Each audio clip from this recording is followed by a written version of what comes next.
Orange Gymnasium, Aaron West, along with Matt Davis. Matt, good evening to you. Been a long time since we've been a week here in the Perch. In the Perch. In the media suite. The KCSI suite here at Red Oak Gym on a Tuesday night, December 19th. Can you believe that? This is for the girls. This would be their, ninth game of the year? Or 10th game of the year? Maybe. 10th game of the year, 2-7. So, 10th game of the year. Almost half the season has already been played. Unbelievable. And we're not quite Christmas time yet. I know. And the season essentially started December 1. So that's, 10 games in a less than a 30-day period.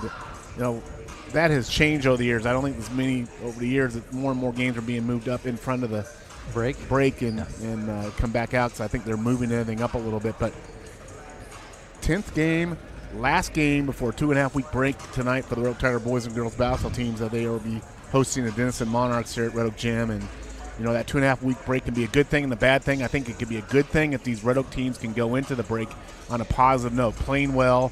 Who knows, getting a win or two here tonight. That can do great to the spirits over Christmas break. So, Matt, let's talk about basketball, but let's not talk about basketball here in Red Oak right at the moment. Other games across the region you're watching tonight? Well, if you're speaking to the east of us in that little town of Stanton, there is a huge game going on. The Grandview Christian Thunder, I think they're called. The Duke of Iowa Class 1A2 basketball is in Stanton tonight. Take on the mighty Donnie Weiss's Stanton Viking team tonight. It's going to be quite the matchup. Get Grandview Christian to come out of Des Moines down here to play Stanton, so we'll keep an eye on that score tonight. But there are a lot of big games in Hawkeye 10 tonight, kind of the last big night of hoops here before Christmas break, so we'll keep you updated on all those scores. So, Matt, again, we did miss a couple ball games. Yes. I should say I missed a couple ball games. We had a little pre-Christmas break for KCSI, which is fine. Yep. So catch me up on where we're at with the Red Oak Tigers varsity girls, where they're at in the season now. Yeah, well, the Red Oak Tiger girls, they're 2-7 on here. They're lost their last four. Of course, they've been playing, like a lot of times when Red Oak plays in the Hawkeye 10 and what have you, you're playing up. Like tonight, Class 3A school Denison playing a Class 2A school Red Oak.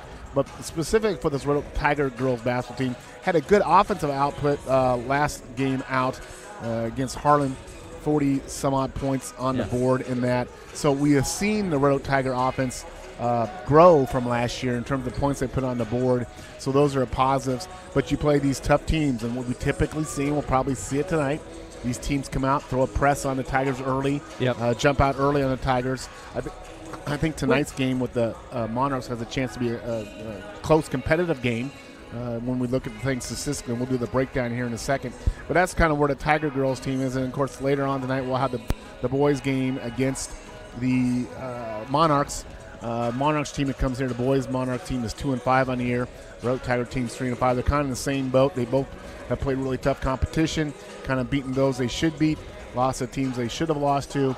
So kind of a big game, that boys game is kind of, for the same reason Denison for Red Oak. Denison wants to go on that Christmas break with good some momentum too. But the key for both teams, for both games tonight is no Christmas spirit. No Christmas spirit, Aaron. You can't have any Christmas spirit. You can't be thinking about Christmas. You have to be fully engaged. You have to be a Scrooge. We're not. Christmas is a way off. No Christmas thoughts. It's all about basketball tonight. No Christmas. Hey, Mel. Is he green? Is he the Grinch? The Grinch. Bah humbug. We're not thinking there's no Christmas. You don't want to get in the mood that we're on Christmas break. You don't want to be there yet. Not Chevy Chase and Christmas vacation, nothing like that yet. You're Ebenezer Scrooge. He's Christmas with the Cranks. It's all about basketball tonight. Put it out of your head. Don't even think about Christmas. Just put it out of your head. It's That's all what basketball. You're saying. All right, is this a holiday control committee thing? Yes. For those folks in Red Oak know that we're talking about the HCC, the Holiday Control Committee. Very strict rules on Christmas lights and basketball, apparently. And also music selection. See, this is creep, Matt. We're getting into politics now. This is what happens with creep. It starts with one thing, lights, and then it creeps into basketball. Do you want to start celebrating St. Patrick's Day now? No, you have to stay controlled, disciplined within the season. You don't begin Christmas till after Thanksgiving. Then you stay within the realm of the Christmas season, and once the Christmas season's done, then you can move on to Valentine's Day, whatever you want to do.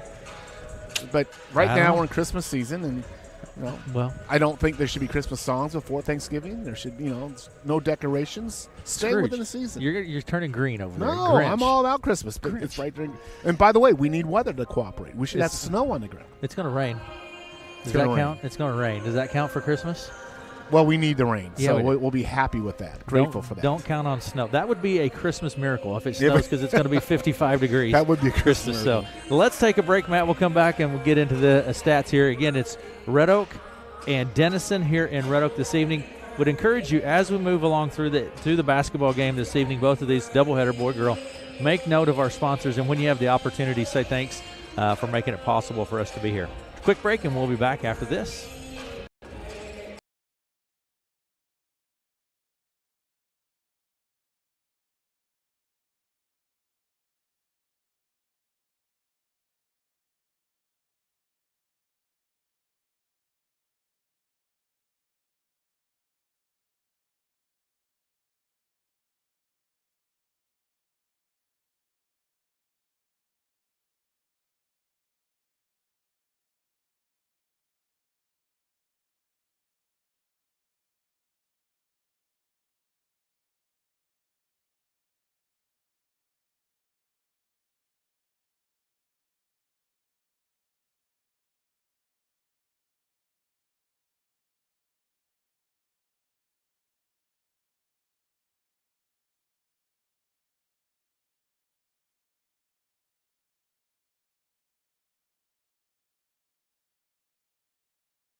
Red Oak Orange Gymnasium, Aaron West.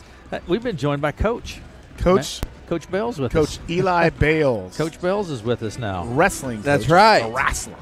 So, Eli, what are you up to? I'm rehabbing my shoulder right now. Feels like I'm crossing over my chest. I'm getting old out here, guys. He's 22 years old. No, I've been coaching wrestling. I was in Carroll Kemper last night for a girls tournament, which was good. The Glenwood wrestling team. No, Sydney wrestling. Sydney wrestling team. Yep, Sorry, Sydney wrestling. Southwest Iowa. So we're combined with Fremont Mills and Sydney. And we only brought 3 girls up. We had a champ, a second place, and a 7th place. So it was a good turnout. It was a good tournament for the 3 that went up.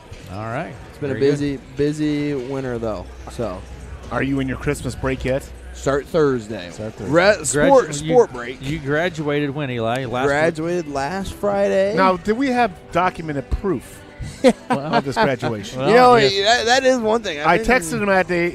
I said, "Are you sure?" He goes, "I don't know." I said, "Well, show up.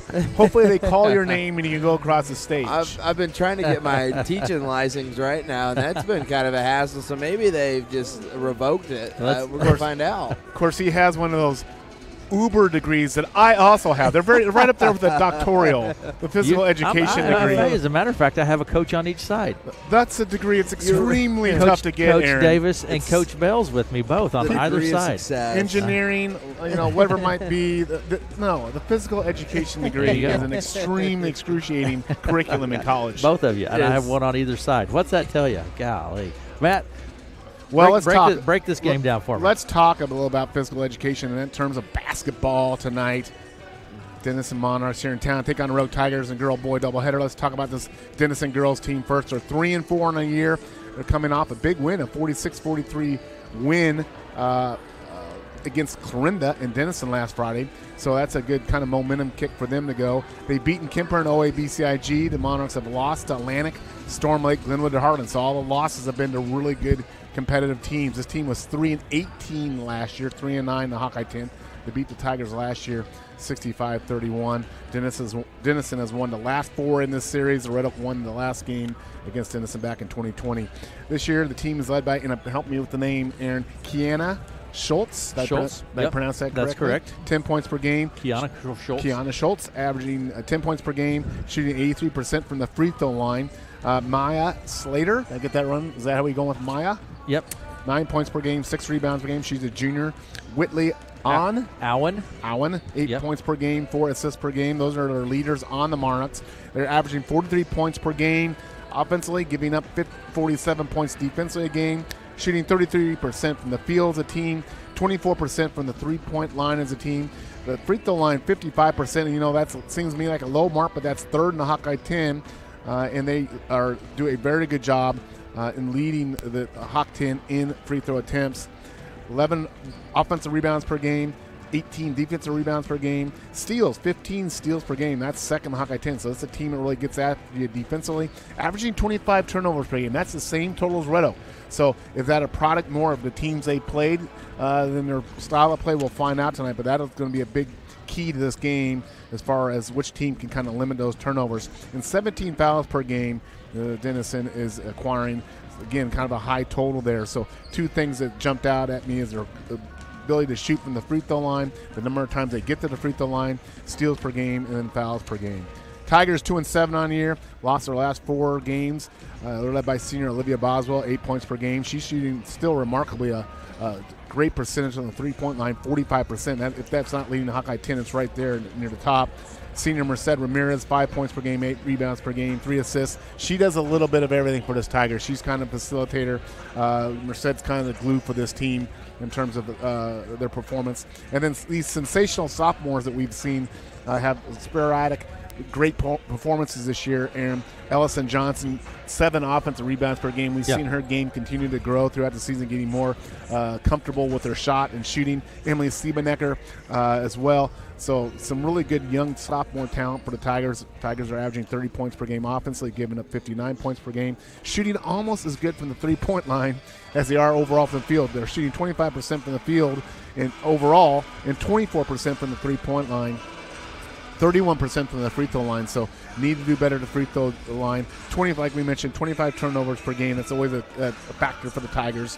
So I think the keys tonight are for both teams to limit their turnovers. Tigers need to limit their fouling. Of course, they're going to probably need to handle that press early. And for the Monarchs, you want Schultz to have a big game, and you want to press and get that big lead. That's kind of the MO we've seen when you play Red Oak girls. You want to press early, get out on an early lead. All right, we're going to take a quick break, Matt, and we'll come back and look at the lineups right after this.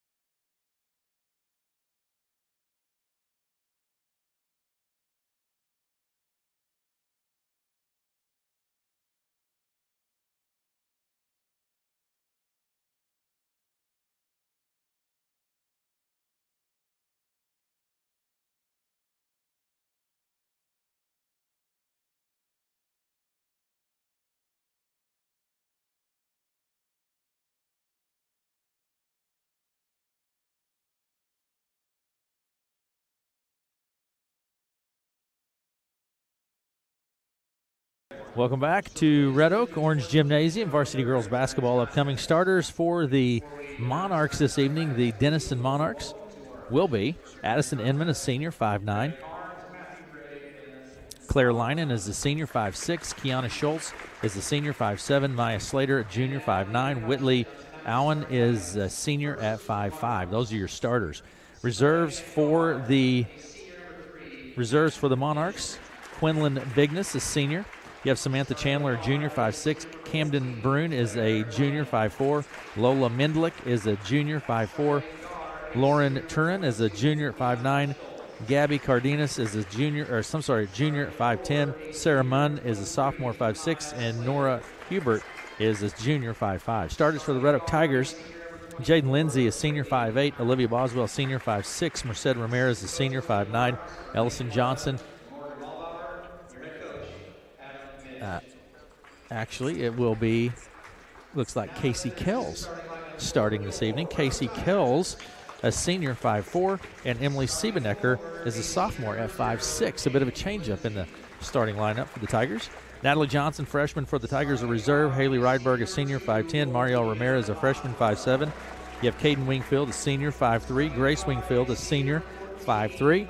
Jaden McAlpin is a freshman, 5'6". And Ella Johnson, a junior, 5'6". Those are your lineups. Yeah, not sure why the change in the lineup, but one thing could be Ellison Johnson would bring that spark off the bench with that offensive rebounding, maybe a little more guard-heavy lineup here. This is not a big team. We've seen the Tigers battle some bigger teams.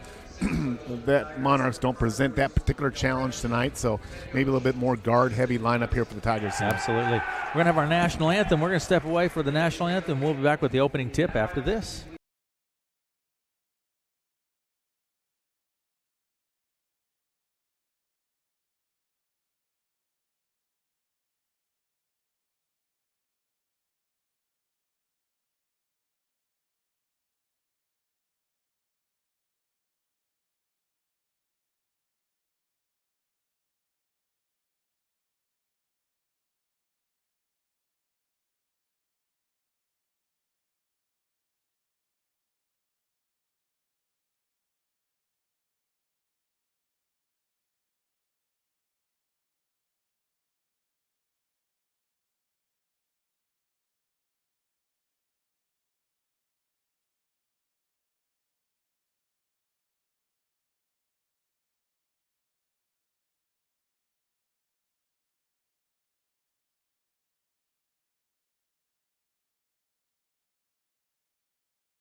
Welcome back to Red Oak. We were just talking about the national anthem. You know, it's a big game when Mr. Vern Olson's singing. Yeah. Vern Olson, he is dialed in, and he can nail it every time. I mean, it's flawless. And also, it's like a recording. If not the best, close to being the best Red Oak Tiger fan in our community. Mr. Olson and his wife Sandy are at almost every game. And it's unbelievable. But here we go, Aaron. We're getting ready for the tip-off between Denison and Red Oak and girls varsity Hawkeye 10 action. Lindsay at center circle for the Tigers. Inman at center circle for the Monarchs. Players on the court, officials on the court. Ball is in the air, tipped, and the Monarchs come away with it. It'll be called by Schultz. Schultz to Allen. Allen sets the play. Over to the right side, it goes to Slater. Tigers open 2-3 zone defense. Shot goes up. Rebound Boswell for the Tigers. Red Oak with the ball. Right to left across center stripe. Ramirez at the top of the key. Left to Siebenecker. Monarchs are also in the 2-3 zone. Casey Kells goes in. Has it stripped loose. Out the pass goes to Allen for the layup on the right side, and it's good for two from the Monarchs. Good pass ahead on, and now here comes that press by the Monarchs. This is something the Tigers have struggled with, honestly, to this point. It's going to be kept in play. Linen with the ball, kicks it out to the corner, driving to the hoop is Schultz off the grass for 2. Yeah, just run around Tigers there. Tigers turn over the first time on the press opportunity. See if they can get this up here on this particular possession. Lindsay in the middle with the ball. Left side, Siebenecker, long 2 out on the left side. No good. Gets her own board. She's knocked to the floor, and we're going to have a foul on the play. It's going to be on Addison Inman. Whistled for her first foul. The key for the Tigers breaking that press is always getting that pass in the middle. They were able to do that there to Jaden Lindsay. She made a good pass ahead to Siebenecker. Denison with the lead 4-0 here with a minute deep into the first quarter. Ramirez tries to put it into play, but we have a 5-second violation. Yeah, need some more movement on an inbounds pass. You've got to move, cut away. Not much happening there for the Tigers, and turn it over here. So 2 turnovers on the Tigers in the first minute here in the game. Allen left to right across center stripe for the Monarchs at center circle. Allen with the ball. Out on the left side it goes to Inman. Down underneath, up off the glass, no good. Rebound pulled down Boswell. To Ramirez. Left wing Siebenecker. Hicks Ramirez from the foul line off of the glass for 2. Merced Ramirez. Kind of a running little push shot there from Ramirez, but it's effective. It goes down for the Tigers. Are on the board. Allen out on the left side to Linen. Back to Allen, top of the key. Linen on the left wing drives in. Bounce pass kind of goes wild, and Tigers come away. Not exactly what happened there, Matt. I think it's trying to be a bounce pass. It got tipped up high. Another turnover there by the Tigers. They come back, and Slater knocks it loose. Picked up Linen. She's back left to right across center stripe. Picks it up. Down in the corner goes 3. Schultz for 3. Bounces several times. No good. Rebound Ramirez on the backside. She has it stripped loose. Shot goes up off of the hands of Slater. She's fouled. Slater right there was able to just rip the ball out of Merced's hands and goes back up for the shot. Doesn't get it, but she was fouled. She'll take 2 shots. You know, one thing on Red Oak, when they beat that press, we talk about it, it hurries you up a little bit on that offensive end, but there's no need to push the ball up on the break either for the Tigers. The Tigers are better when they play that controlled half-court type of offense. Shot from Slater was no good. Second of 2 here for Slater. Shot is good. Gets the second one. And it's 5-2. The Denison team that shoots 55% from the line. That's a good free throw shooting percentage in the Hawkeye 10, third place. Denison with the lead. Tigers still pressure on the backcourt, trying to get across. Center stripe, Lindsay hits Kells on the move. Bounce pass underneath the Siebenecker. Blocks partially blocked. Picked up by Siebenecker. Top of the key, Ramirez for 3. You know what? That was a nice-looking play by Tigers. Well, again, the key was into Jaden Lindsay in the middle, and then she made a nice go-ahead pass there. Down on the other end, Allen to the hoop, puts it up, no good. Rebound, no good. Third opportunity here for the Monarchs. Free throw line, shot goes up off of the hands of Schultz, no good. Rebound, Boswell. Monarchs really crashing offensive glass there, in particular Slater. Boswell across center stripe to Ramirez. Out on the left wing, Siebenecker for 3, and Emily snaps the net with that one. That's one of her favorite spots on the floor, that deep wing shot. She's pretty good at that. She knocks it down. Good to see Emily get a shot to go down early. Tied up at 5 apiece. Skip pass over to Linen. Linen drives to the blocks, puts it up, no good. Rebound bounces around off of several players. Up and in. Nice job there by Slater. Yeah, Slater just really all over that offensive glass and pays off there with a rebound and a putback for 2 points. She'll have a chance for a 3-point play here. Yeah, Lindsay's whistled for her first. And at the line is Slater.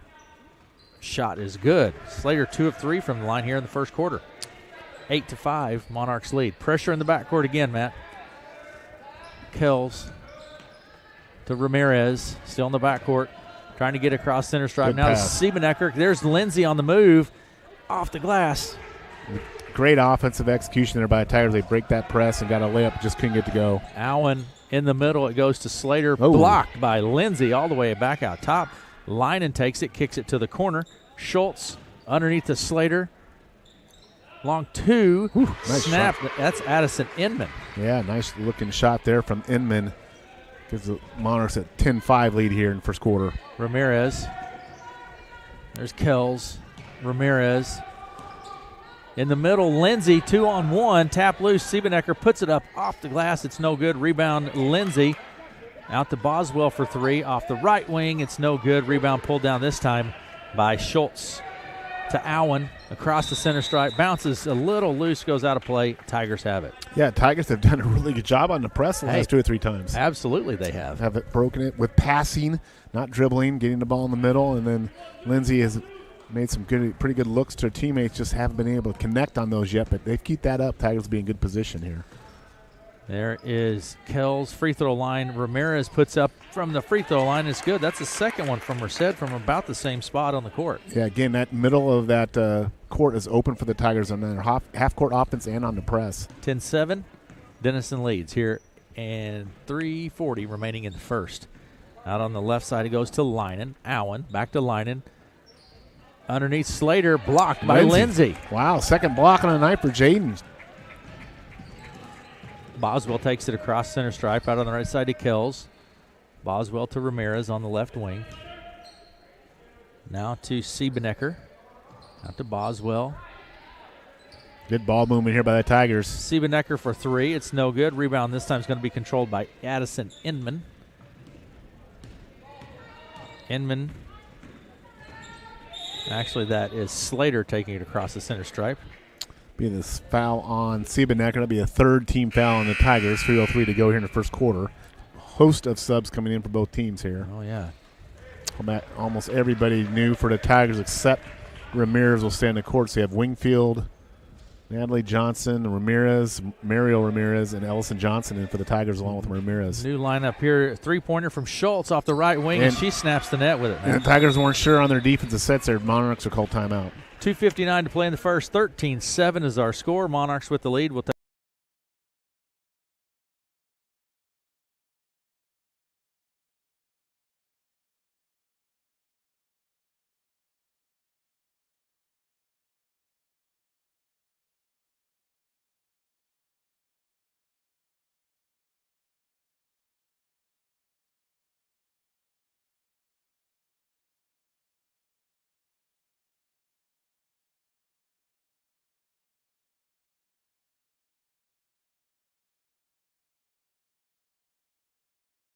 Welcome back to Red Oak. 2:59 to play in the first. 13-7. Denison with the lead. Tigers with the ball. Full court press. Ellison Johnson into the game now. Inbound pass to Ramirez. Back to Johnson. Ramirez on the right side. Gets it to Marielle Ramirez. Big sister, little sister. Another jump ball. Jump ball. Stays with Red Oak on the possession. So Coach Tristan Johnson going deep in this bench here in the first quarter, getting Wingfield and Natalie Johnson and Ramirez some playing time here in the first quarter. Merced will put it into play for Red Oak at the baseline. Inbound pass underneath to Johnson. Ellison Johnson puts it up right in front of the basket. It's no good. Rebound Ramirez back up, no good. Gets her own board, steps back behind the arc this time. Out top it goes to Wingfield. Caden Wingfield to the hoop, puts it up, no good. Rebound Munn. She takes it back across, tries to get across the court. Very close to over and back with that. Stolen by Ramirez. Johnson to Caden Wingfield. Going to be tapped. They tried to do a skip pass, and it's going to be stolen by Schultz. Schultz to Chandler. Down underneath the Munn. Schultz top the key for 3. She can shoot the 3. This one's short. Munn with the board almost, but actually goes over the back, I believe. Yeah, better job there by Ramirez sealing off, along with Elfin Johnson, trying to keep the Monarchs off that offensive glass. I believe that was on Munn. So now the Tigers go back to their original starting lineup, except Merced is off the floor. Merced Ramirez and Ellison Johnson will stay on the court for the Tigers. All right. 13-7, 2:13 to go here in the first quarter. Denison up on Red Oak. It's like a hockey game, Aaron. They're coming in over the boards on the fly here. We got so much substitution going on. I think probably the strategy here, Coach Tristan, is try to keep the players a little more fresh. Absolutely. Try to get them off their feet for a minute here or there to keep them a little fresher. Inbound pass is stolen by Schultz. She takes it to the hoop, but she travels prior to.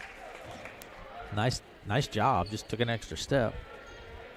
Kiana Schultz. 2:11 to play in the first, yes. On this press, the inbounds pass seems to be so far the most difficult thing the Tigers need to do to get a good inbounds pass. It's just like that. Yeah, that was Mendelik. Lola Mendelik taps it out of play. And you need to have a little cross action here, a little pick on the other to bring a person back or a little back cut. But inbounding is the real struggle right here on this press right now for the Tigers. And Ellison There's Johnson. a little cross pick. We'll put it into play to Boswell. and it's going to be tapped loose out of play. Tigers, I think, will maintain possession. I guess not. They're going to say it's going to go to Denison. I thought it was off Denison too, but they'll give the ball to Denison on that. The Monarchs here effective on the press that particular time. Chandler will put it into play for the Monarchs in the corner. Schultz for three. It's no good. Rebound Boswell on the backside. It's Kiana Schultz. And even on the missed shot, the Monarchs still sticking with the press. That's pretty unusual. Ellison Johnson with the ball down in the lane, kicks it to Siebenecker for three off the left wing. No good. Rebound controlled by the Monarchs. That is Cardenas.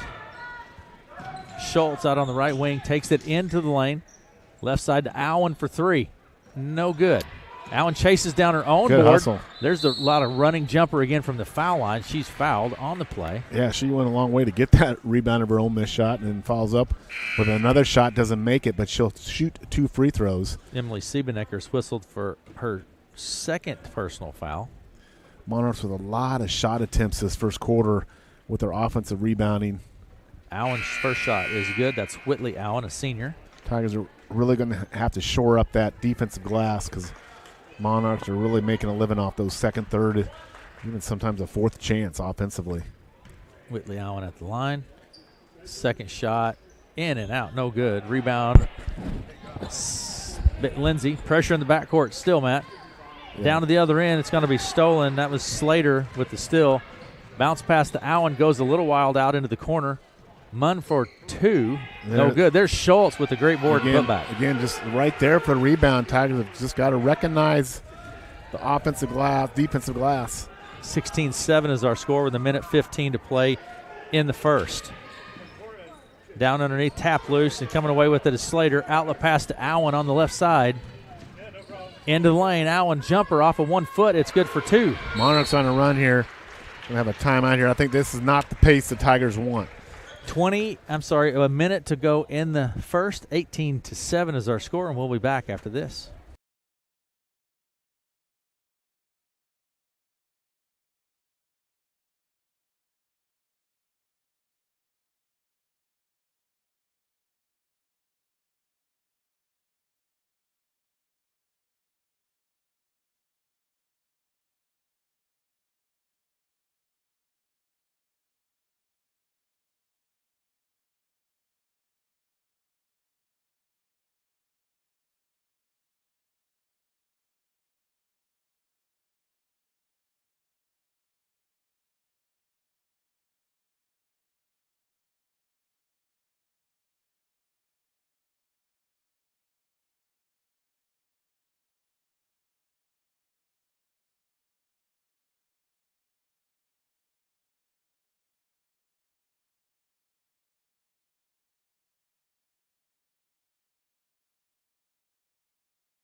Welcome back.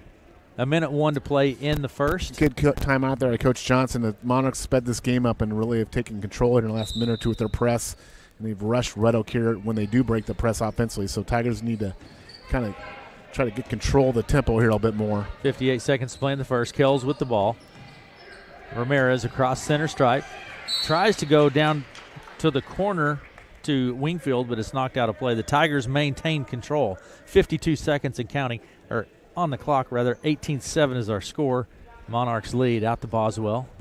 Center circle, Ramirez. Out of Boswell. Looks like three from the top, no good. Rebound chased down out on the sideline by Bigness. Bigness to Chandler. Allen out to Schultz for three. It's no good. I'm sorry, not Schultz. Inman for three. Ramirez to Wingfield. Out to Boswell to Ramirez on the right side. 22 seconds. Kells into the lane, little jumper, no good. Rebound, Allen. 18 seconds and counting. Allen with the ball, pushing it quickly back across center stripe to the top of the key. Right side to Inman, back to Allen. 10 seconds. Allen with the ball. There's Inman. Skips it across to the left side to Chandler. She drives in the lane, knocked loose. Put up by Inman, no good. That's going to do it for the first. 18. At the end of the first, it's 18-7. Denison with the lead. We'll be back right after this.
Let's make note of our sponsors and say thanks when you can. Hey, Matt, in 2 quarters of junior varsity girls, Denison wins 25-17. In a junior varsity boys game, Red Oak comes out on top 70-63 in JV play. I believe that was a full game. Out on the left side, three-pointer off of the hands of Schultz. No good. Rebound chased down at the top of the key by Leinen. Back to Schultz. Monarchs just again with another offensive rebound. Leinen to Allen on the right side. Drives down to the baseline. Hands it off to Inman. There's Leinen to the foul line. Out to Schultz on the left side. Underneath, Slater knocked loose. Picked up Leinen to Allen. Into the lane. She skips it across to down underneath Slater with the ball. Puts it up. No good. Rebound on the floor. Pretty close to a jump ball. You know, tap loose. Schultz is all over it, Matt. Yeah, just got to be more assertive with the basketball there. Just took that right out of the Tigers' hands, and all that hard work. The Tigers had it, but then lose it, give up 2 points. 20-7 is the score. Monarchs with the lead to the Wingfield, but it's knocked loose. You know, if basketball was like football in the sense of time of possession would be huge on Denison's side here in this game. They have just been living on their end with offensive rebounds and press. Red Oak has spent very little time on their offensive end. And that's the second time, Matt. Yeah. Red Oak's really frustrated right now. And I'll tell you one other thing about Denison. They're very fast, very quick and fast team. Not a big team, certainly not a physical team, but very fast. That means they can get to those loose balls on the court when they drop. And it just seemed like a very fast, quick team compared to Red Oak. Allen with the ball into the lane, but she is fouled by Wingfield. Hayden Wingfield was whistled. Thought maybe that would have been a no call. Looked to me like maybe that, but ref went with a foul there. Inbound pass will come from the baseline. Allen will put it into play for Denison. Underneath the Slater, strip loose by Kells on the floor, and comes Monarchs come away with it. Schultz to the foul line, jumper. No good. Rebound Boswell. There's a good rebound by Tigers. And every ball is contested, Matt, every time. Yeah, they're just really, when they don't get the rebound offensively, Monarchs are active hands are in there reaching, grabbing, and right back on this press here. So Tigers really, like I said, have been unable to get this ball into their offensive end much here tonight so far. Now Boswell with the ball. Still in the backcourt. Ramirez. She gets it across center stripe down to the right side. Underneath, actually, nice off little the shot glass, there out by on the right side. 6 points from Merced there. Nice little drive. Under control, though, that time. Used the glass well on her shot. Tigers break the run there. I think it was a 10-0 run by Monarchs there. 20-9 is the score. Monarchs lead with 6:14 to play in the half. Schultz to Leinen. Back to Schultz, right elbow underneath Slater. She puts it up, no good. Rebound, Ramirez. She keeps it in play, gets it to Boswell. Across the center stripe, Kells, right side. Picks up her dribble. Now Boswell, she's open for three off the right wing. It's good. Olivia Boswell, she knocks down those threes pretty consistently and gets her first three of the night. Tigers a little 5-point run here. 20-12 is the score. Monarchs lead. Allen into the lane, puts it up, and she will be fouled, I believe, Lindsay. Again, Allen just with some speed and quickness just goes right around the Tigers there. And speed kills in any sport, Aaron, except wrestling. But it's a non-athletic sport. I think even in that it kills. Allen's shot is good. Quickness. There you go. That's in wrestling. Better. That's better. Is necessary. Yeah. Extreme quickness. But Monarchs, yeah, just a very, very team that's quick and fast and using that very much to their effect, especially on the offense. And a lot of their offensive rebounds are just chasing down loose balls, Aaron. Yeah. Allen's second shot's no good. There's a rebound by the Monarchs. Tapped out of play by the Tigers. Monarchs keep it. Again, a nice effort by the Monarchs. And really, the Tigers have got to find the body and seal off the Monarchs, at least make them try to go over your back for those rebounds. 21-12 is the score. Monarchs lead. 5:38 to play in the half. Inbound pass comes to Cardenas. In the corner, Schultz for three. It's no good. Rebound Munn. She's had a lot of shot opportunities. Yes, she has. Trying to get one to go. Into the lane. And we're going to have a blocking call on Kells. Third team foul this quarter on Red Oaks. First foul on Kells. I thought it may be his second call on her, but in comes Siebernecker, Natalie Johnson, Ellison Johnson, and Mario Ramirez. So the Ramirez girls are out there along with Ellison Johnson And the inbounds pass, the Tigers weren't ready for it, but luckily the Monarchs missed it. Actually, the Allen bounced it off of the Red Oak Tiger, picked it up, and takes a shot. I didn't hear a clear definitive inbounds, though, from the official. I guess I was caught napping as well on that. Ellison Johnson in there. Now let's see if that kind of changed a little bit, that defensive glass for the Tigers here with Ellison in. And that we had a foul on Allen on that play. Inbound pass to Ramirez. Pressure in the backcourt, Matt. Ellison Johnson with the ball. Tapped and picked up by Ramirez across center stripe. Into the lane she goes. Dumps it underneath to Marielle. She puts it up. No good. Rebound Cardenas. Outlet pass is stolen by Siebenecker to Ellison Johnson. Down to the baseline. Ramirez for two. No good. And Ellison Johnson is going to be whistled for the foul. She was going for the board. Yeah, Ellison's going to battle on those boards. And like I say, she didn't start the game, but her presence can be big here for the Tigers to try to help, especially in that defensive glass. We know Ellison. She can rebound. Offensively, she's really, offensive rebounding in particular is all about effort. And she does that well, but defensively, Tigers need to short up here. Out on the left side to Schultz, behind the arc. To Brune. Good ball movement. Munn puts it off the glass and scores two. Denison really doing a great job with passing interior and within the paint. Found her on the baseline, and nice shot there. Marielle to to Natalie Johnson is tapped out of play, and the Monarchs have it. 4:41 to play in the half. 23-12 is our score. Monarchs with the lead. Inbound pass to Schultz. Really impressed with Allen. She's got a large leg brace on, so it tells me she had some sort of, obviously, leg injury. But, boy, she is fast and she is quick. Absolutely. Allen into the lane. So quick there, she took an extra step. So quick, I didn't even see the extra step, Aaron. That's how fast she is. 23-12 is our score. Ellison Johnson will put it into play for Red Oak. Red Oak kind of hanging around here in the fridges of this game. Denison's not shooting great from the field. That's probably saving the Tigers from being down even further right now. Top of the key, Siebenecker for three. It's good. Emily Siebenecker. Big bucket there for Emily. That's her second three-pointer tonight. So Tigers creep back within 8 points here with 4 minutes left in the second quarter. 23-15 is our score. On the left side to Schultz. She takes it into the lane all the way. Just a nice move to the bucket. Got to take that right-hand drive away, overplay, make the player go to their weak hand. 25-15. It's going to go wild on the half of the length court Time pass. 25-15. Denison with the lead. 3:55 to play in the half, and we'll be right back after this. Oh.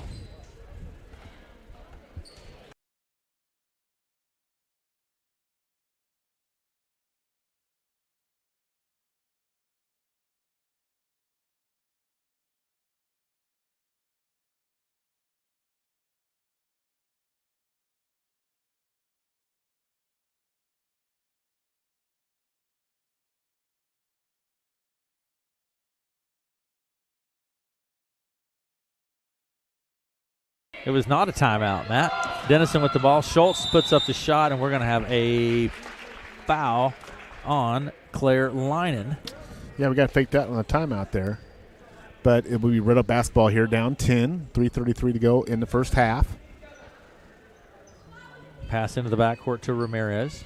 Boswell, left side. Double team.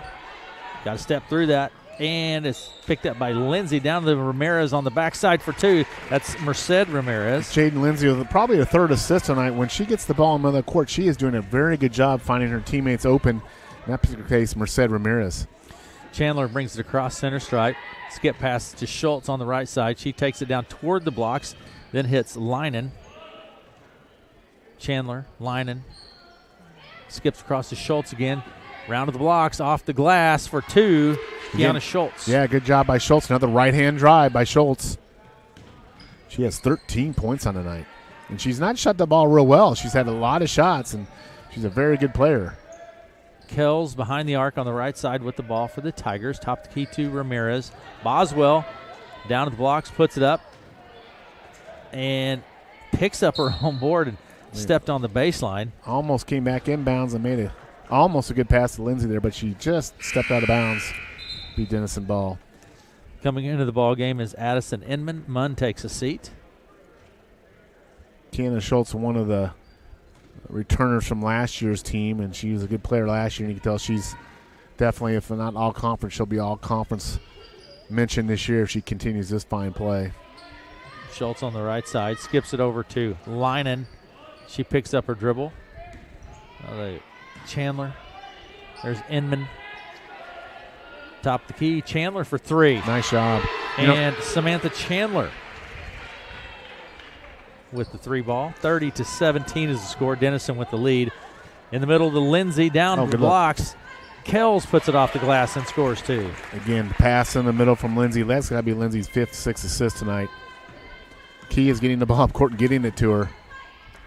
Out on the left side it goes to Linen.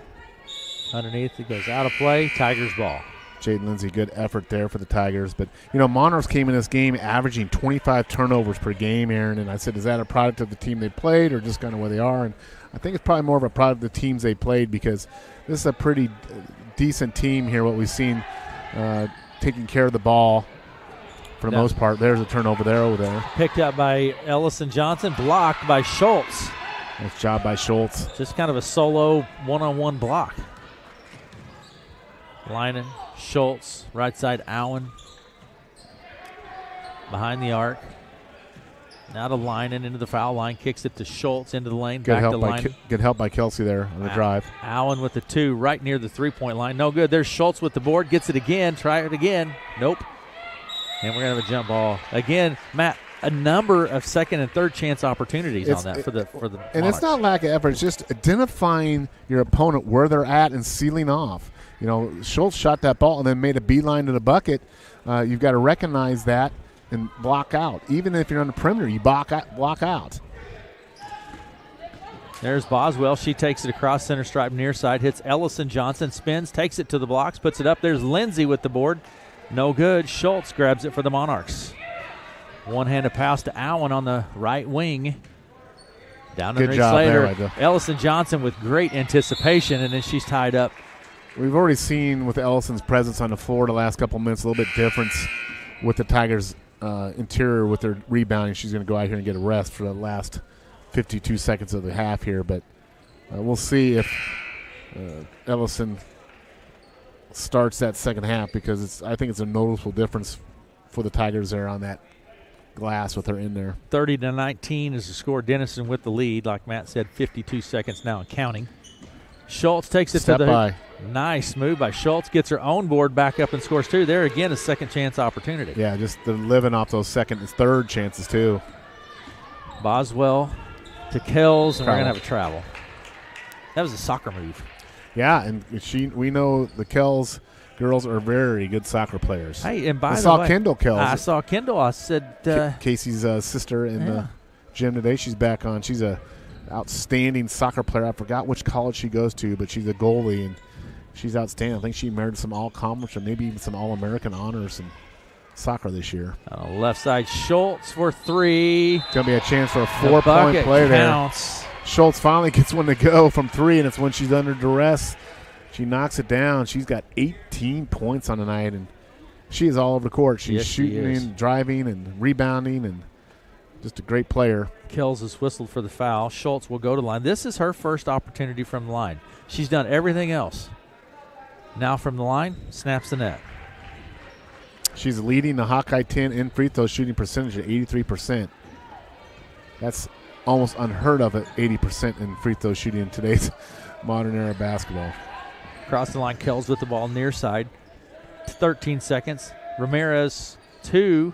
No good. Rebound pulled down by Slater. Good pass. Merced just a little quick on her shot. Get her feet set. And 5 seconds. Top case Schultz, and we're going to have a travel, and there's 3 seconds on the board. Tigers ball, 3 seconds remaining. Red Oak has seen the press the entire game. Yes. Typically, we've seen the team play it the first quarter, get out to 20-point lead. So in some ways, Red Oak's kind of hung in there, even with this press the whole game. That's going to be another travel, I think. Yeah. Another travel on Red Oak. So it's going to be Denison ball with 2 seconds ago here. Mid-court near side. They can get a shot off here, man. You're going to probably look for Schultz here. Something in the corner. If you're Tigers, you want to cover up the corner over here. 36-19 is the score. Right there's the corner shot. There it is, back in. Allen. I believe she got it off, but it doesn't count. That's going to do it for the first half. 36-19 is the score. Denison with the lead in varsity girls play. Quick break, and we will be back right after this.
Welcome back to Red Oak. Halftime varsity girls play. Denison with the lead, 36-19. Looking at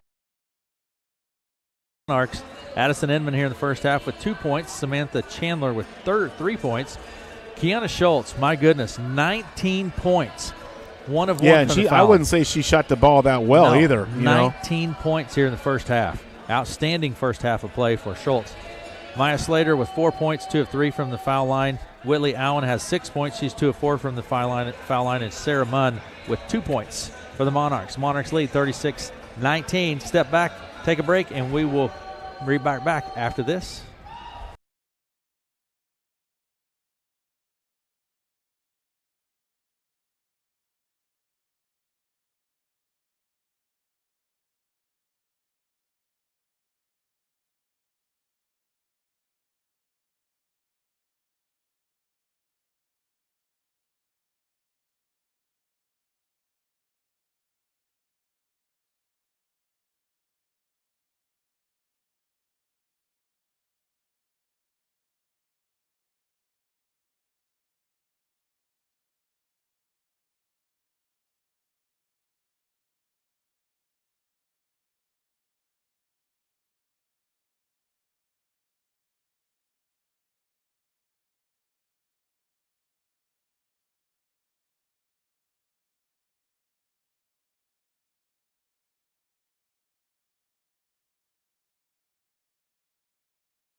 Welcome back to Red Oak, halftime of the varsity girls game. Denison with the lead, 36-19. And for the Red Oak Tigers, Olivia Boswell with 3 points for the Tigers. Casey Kells, 2 points. Merced Ramirez turns in 8 in the first half for Merced. And Emily Siebenecker with 6 points for the Tigers off of 2 3-pointers. Yeah, just kind of on the first half, typically we see teams come out, press Red Oak, so that's not new. But typically what happens, Red Oak will be down significantly, and that press will come off. Most teams will take it off. In a weird kind of way, it's a credit to Red Oak that Denison is still pressing here in the second quarter. Yeah, Denison's up, 17, 16 some odd points here, but Red Oak has had their moments where they have broke the press effectively. Yep. The key is getting that ball into the middle. With Jaden Lindsay, she's made several nice passes to her teammates, but it does speed you up on the offensive end. Like I said, It seems like the game has been played on Denison's offensive end just all night long with their long possessions, with extended time, with rebounding, the second and third chances. That's a lot of defensive time. That's a lot of energy you expend on that defensive end. So the Tigers here like to try to control that glass a little bit more, try to get a little bit more extended offensive sets on their offensive play. Up and down game is not the Tiger basketball game here that they typically play, but Tigers kind of hanging around here. So all in all, pretty good performance here by the Tiger girls, but Kiana Schultz has just been too much, outstanding. Just we've seen a lot of really good basketball players this year. Aaron, we've seen Sadie Cox, we saw Lene Green from Shenandoah, and they all have their own unique styles and abilities. I'd say Kiana Schultz is maybe from a standpoint what I've seen, the overall all-around athleticism, she's right there. I mean, she's not tall. I don't know what she's listed at, 5'6", 5'7", but she can go right or left hand. She can shoot the shot. She can follow up. She plays tenacious defense. So she's just an all-around solid. Like I said, I don't know if she was all-conference last year. My guess she probably was, but she's certainly going to merit all-conference honors this year. Certainly. A little time left here at halftime. We're going to step away, make note of our sponsors, and say thank you when you have the opportunity. We'll be right back after this. Denison with the lead. Varsity girls play 36-19 at half.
back to Red Oak.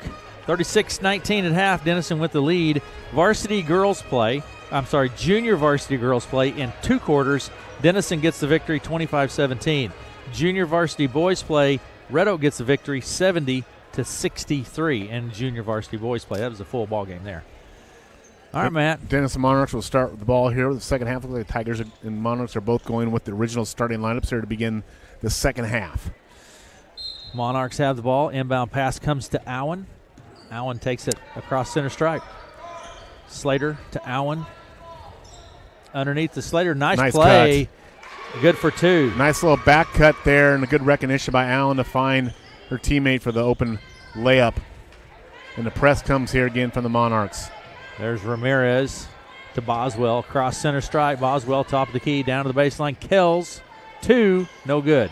Rebound Lindsay. Siebenecker for 2. No good. Rebound Slater this time for the Monarchs. Good lead pass from Schultz to Allen. Allen puts it up. No good. Rebound lining up. No good. Rebound this time Boswell for Red Oak.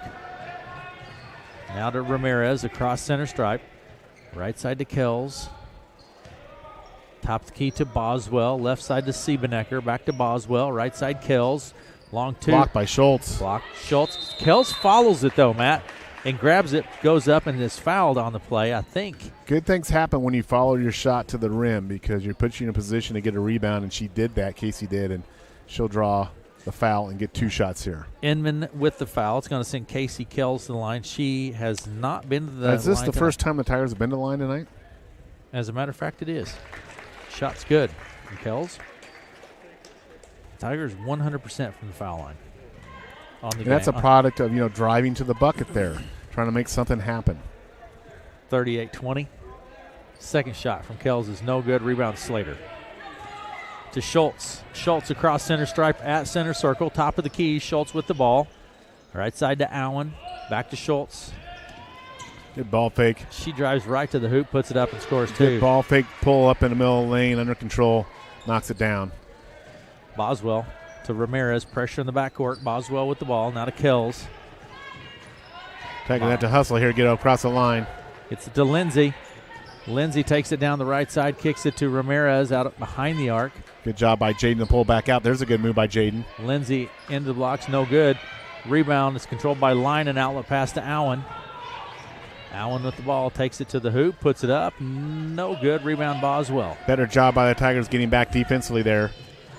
Boswell with the ball. 40-20 is our score. Denison leads with 6:14 to play in the ball game. In the third, sorry. Left side to Boswell. Inside to Lindsay. It's knocked loose, and Allen comes away with it. She's got the layup on the right side for 2. It's good. Allen, great job. She's just all over court, kind of that person just always around the ball, and there's going to be a foul on Red Oak, I guess, on a push-off there. I think Ramirez. Ramirez got inbounds pass, but they're going to say she pushed off with her arm. She's trying to get a little space. Allen is right there in her pocket, trying to get a little space. 42-20. Denison up here. Inbounds pass. Tigers not ready for that inbounds pass again. Caught sleeping again, Aaron. Slater right there and just puts it in for 2. Easy chip shot right in front of the basket. That's communication. You got to communicate and talk to one another. You get that golf reference there, Eli? I love that. I heard the chip shot. Over to the right side to Ramirez. Skips it across to Boswell. They scratch the scoreboard. Here we go again. Shot from Boswell is no good. Rebound Schultz. Matt with the baseball reference. Oh, man. Schultz to the – I'm telling you. Got to stop the ball. Got to stop the press. Coach Johnson's going to call timeout. Talk about that. This Kiana Schultz is just something. 46-20 is our score. Denison leads. 5:17 to play in the third. We'll be back after this.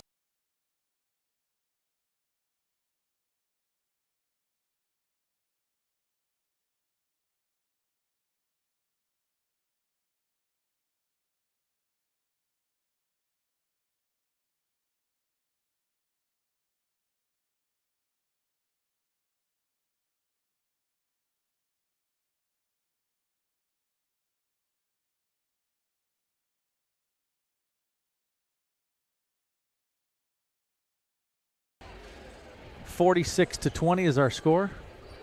Matt, what are you seeing here? Well, that press is continuing with Denison, and Tigers have given up some straight drives to the bucket. Got to try to make that Denison offensively when they're executing, make them come back on the left hand and the weak hand side. Try not to give those direct drives to the bucket. There's going to be a travel there. And that's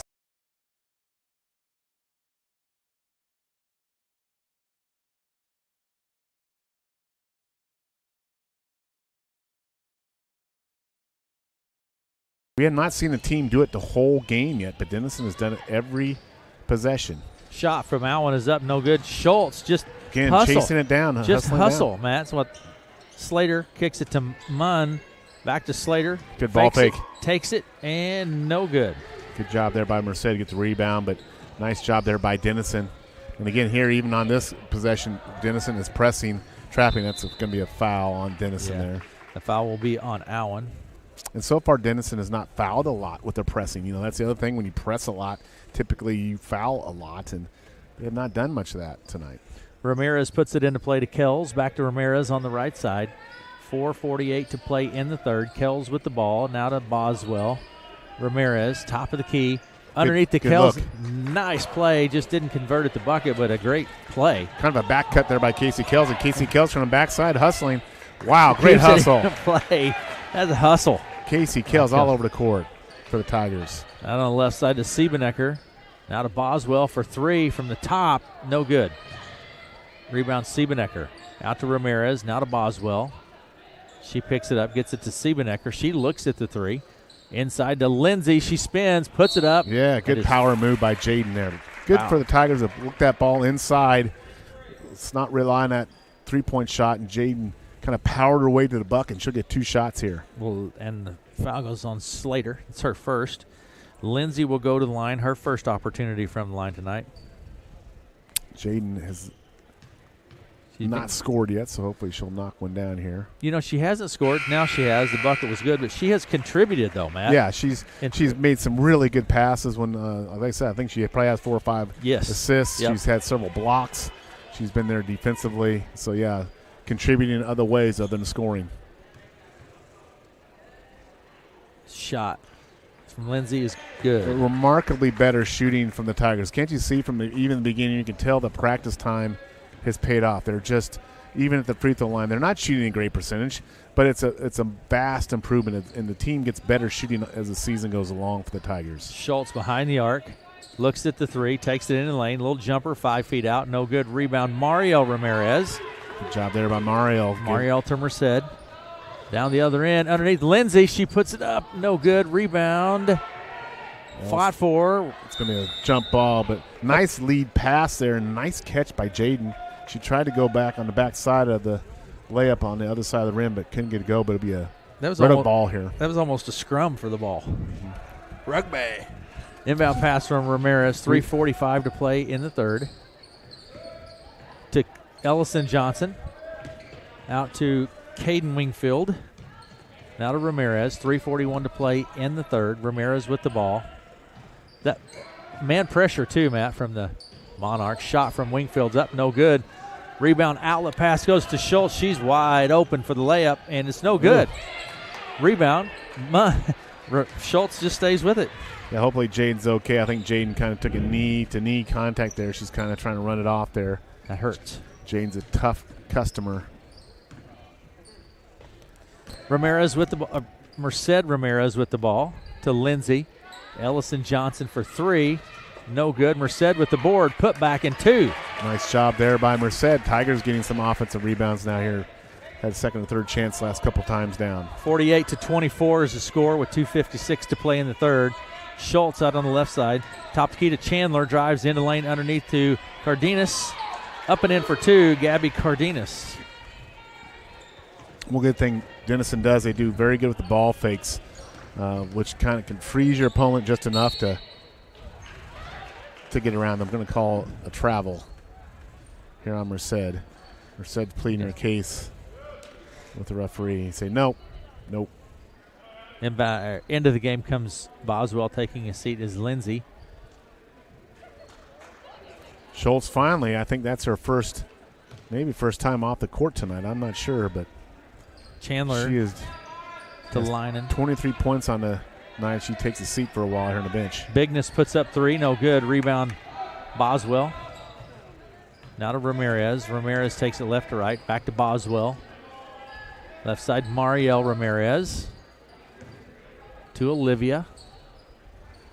Free throw line, it's Ellison Johnson. She gets a lot of pressure out to Boswell.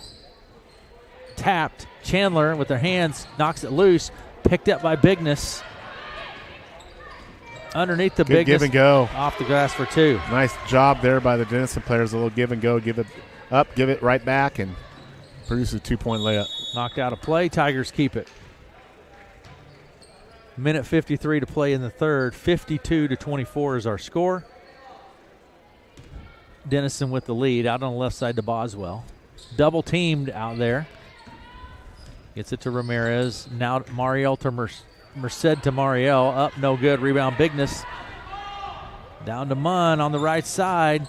Bounce pass to Linen for 2. Monarchs just doing a good job running the floor there, beating the Tigers down the court. And, again, that athleticism from the Monarchs showing here. Caden Wingfield drives the baseline. She's fouled by Cardenas. Should be 2 shots here for Caden Wingfield. And, yep, Caden Wingfield will be at the line. This is her first opportunity from the line. Tigers 3 of 4 from the line in the ballgame. Caden Wingfield, senior, 5'3", shot, good. I noticed most of the Red Oak Tiger girls are going with a Christmas-themed sock tonight, Aaron. Have you noticed that? I have not until now. Second shot is good. Nice job there by Wingfield, knocking down those free throws. There are a lot of Santa hats in the crowd as well. Remember, no Christmas spirit tonight. It's all about basketball. Matt Scrooge kicks it out to Munn, baseline. Shot is there is a friendly bounce. That bounce on every side of the rim before it dropped through, but that's a nice high-arching, soft shot that goes through. The Grinch. You need to go home and watch that, Matt. Marielle for 3. Get in there. It's nice in. shot. And that's got to be Marielle's first three-pointer on her career. They counted it 2, Matt. They counted it 2. Might be her first 2-pointer on her career. So, timeout on the court. 53 seconds remaining in the third. 56-28 is our score. We'll be back after this.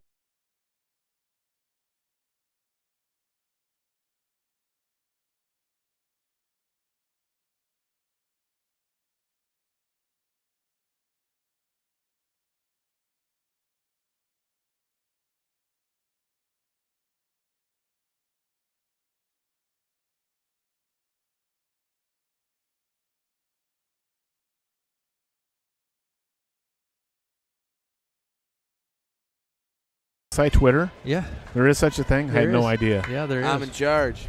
I had no idea. There is a KCS. You want to see it? All I do is I think I have email. Is that still a means of communication? You an Outlook guy? You're MySpace. I'm an analog person in a digital world. It's not even a digital world anymore. Yeah, sure it is. Yeah, what else? Yeah. Allen with the ball. On the left side, Schultz, 45 seconds remaining, and she snaps the net. 26 points. I don't know what Schultz's career high is, but she might be already exceeding that or fast approaching it. Yeah. Boswell with the ball. There's Schultz again. She's got the layup. She's fouled. Kells gets whistled for the foul, and Schultz will go to the line. With 29 seconds remaining in the third, 59-28 is our score. Yeah, I just think the Red Oak girls are getting exhausted from the press. It's just been a game-long thing. Hard defensive pressure from the Monarchs. Shot is up from Schultz. And there's a rarity. She's leading the Hawkeye 10 in free throw shooting at 83%. She misses that one. She's probably getting tired herself. She's been all over the court. This one's good. And it's 60-28. 27 seconds and counting in the third. Kells with the ball across the center stripe. Double team. As soon as she steps across, double team. Now to Marielle Ramirez to Johnson. 19 seconds. She loses the handle out of play, but it goes off of the Monarchs. Tigers ball. Tigers will inbound underneath their bucket here. Kells will inbound it. 17 seconds remaining in the third. Inbound pass out to Boswell. Pretty high, but she controls it. Now to Marielle. 15 seconds. Kells. They have a foul. Foul on the play. That foul will be on. That's her 5th, I think, so that should be 2 shots. Am I correct? That's Lola Mendlick. So it'll be 2 shots. Casey Kells goes to the line for 2 with 11.8 seconds on the clock. In the third quarter. Shot, no good. 60-28 is our score. Denison with the lead. Casey Kells at the line. Ooh, no good. Rebound pulled down by the Monarchs. 10 seconds. Allen pushes across center stripe quickly. Good cut, good Right pass. Schultz, 6 seconds for 3. It's good. Schultz with 30 points on the game. Inbound pass. Almost half their points, Aaron. From Schultz. Almost half of Denison's points. Tiana Schultz with 30. 63-28 is the score. Heading into the fourth, we'll be back after this. Well, that will be the running clock.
Back to action here in the fourth quarter. Slater with the ball at the top of the key.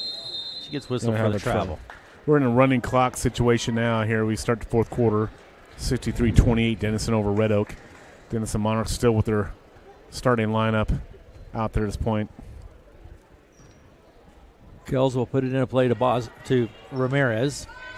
Across center stripe, Ramirez with the ball to the foul line. Dumps it right underneath the Siebenecker. No good.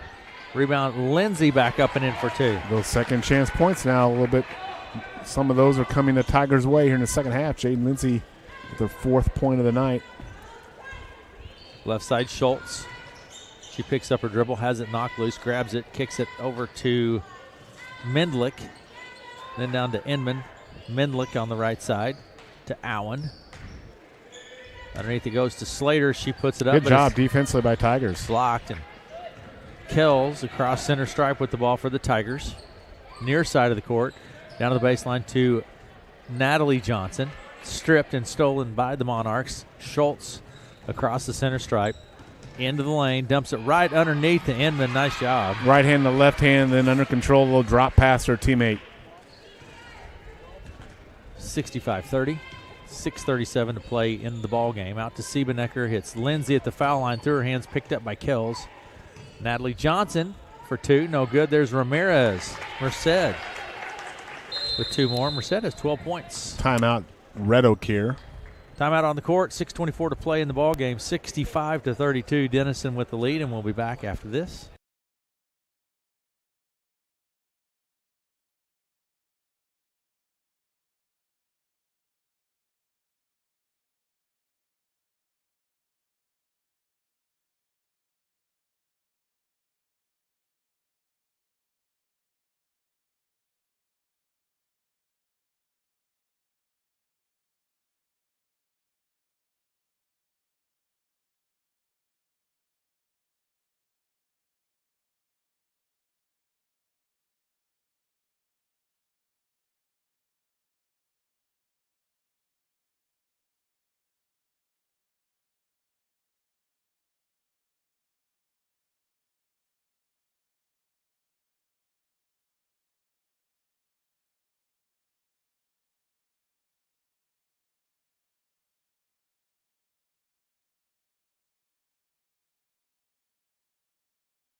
Say thanks to our sponsors when you have the opportunity, and thanks to Mark Jackson's Red Oak Hardware, Hank and Hallmark Gold Crown Store, and Ashley Furniture Store over on the south side of the square.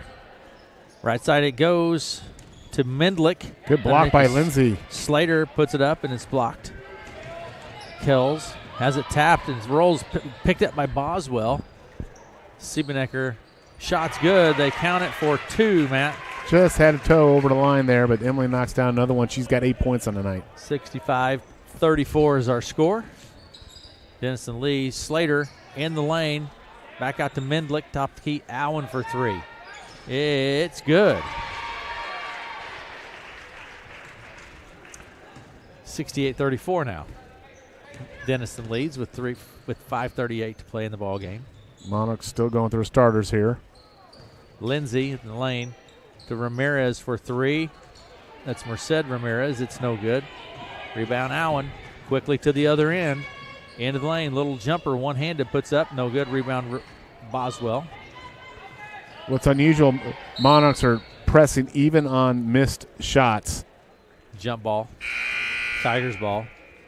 That's been the case all night, Matt. Because typically, when you make the shot, you can set your defense up, but they've been doing it even on missed shots. Now it looks like Monarchs will go with almost their second team here. Allen will stay out there, but otherwise it looks like second team players in for Denison now with 4:55 to go in this game. A running clock here.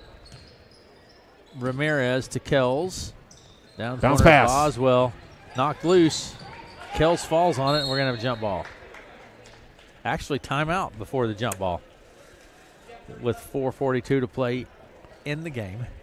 68-34. 30-second time. So, Aaron, yeah, what did you get me for Christmas?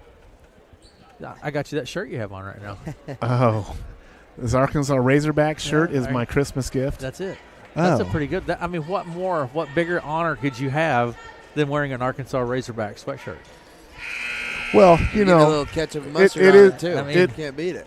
I'm not sure it's the Harvard of the South, but it might be something like Bill's Technical School of the South. Oh my gosh! Listen to this. Razorbacks coming from a PE major at Iowa State. This is coming from a PE major at Iowa State. Cyclone grad. Come on, we're talking about the Razorbacks here, Matt. This is an SEC team. This is SEC, Matt. A simply easy conference. This is from a real conference. I'm offending a lot of people. Is Alabama going to win it all in football? I'm taking Bama. I think I might have them. I need to check and see. Stolen quickly to the other end, tied up, jump ball. I think Alabama beats Michigan, and I think Harbaugh leaves Michigan. Thinks the pressure will be on him because this is their third trip to the Final Four, and Michigan is not cashed in. I have Alabama over Michigan, so I think it'll be Alabama and Texas in the finals, and I think the Texas Longhorns will go out as Big 12 champs, and the SEC will claim them as an SEC national champ next year. Sounds like some bias. There you go. What do you think about that? Last year in the Big 12, Matthew McConaughey will be the new chancellor of Texas University. The Minister of Culture. Minister of Culture. On the left side is Siebenecker. Good ball movement here by the Tigers. Boswell, 3:44 to play in the ball game. 68-34. Munn comes away with it. Bounce pass down to Bigness. Travel with the ball. Tigers ball. Clock continues to run. 3:30 to go here. We'll have a highly entertaining boys game coming up here about 20 minutes after the conclusion of this game. It's going to be two high-flying offenses tonight in this boys competition that you'll see. So get your popcorn out and get it ready because it's going to be entertaining. Inside, Ellison Johnson has it blocked. Cardenas comes away with it. Now to Chandler. Chandler across the center stripe, right to left, right side Munn. She takes it to the right elbow, kicks it to the corner. Bigness for 2. No good. Rebound goes out of play, and the Tigers will have it.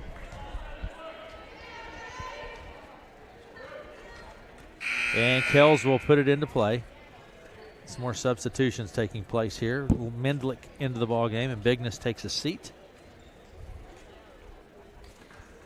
2:38 to play in the ball game and counting. Kells to Ramirez, skips it to Siebenecker, a bit high, goes out of play. So Red Oak averaging, what do you say, came in averaging Points per game. 30 points a game, so they exceed that.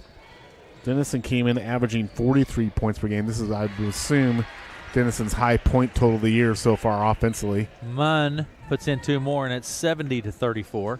Denison will move to 4-4 on year, back to 500. Tigers will drop to 2-8. Kells, pressure from Munn.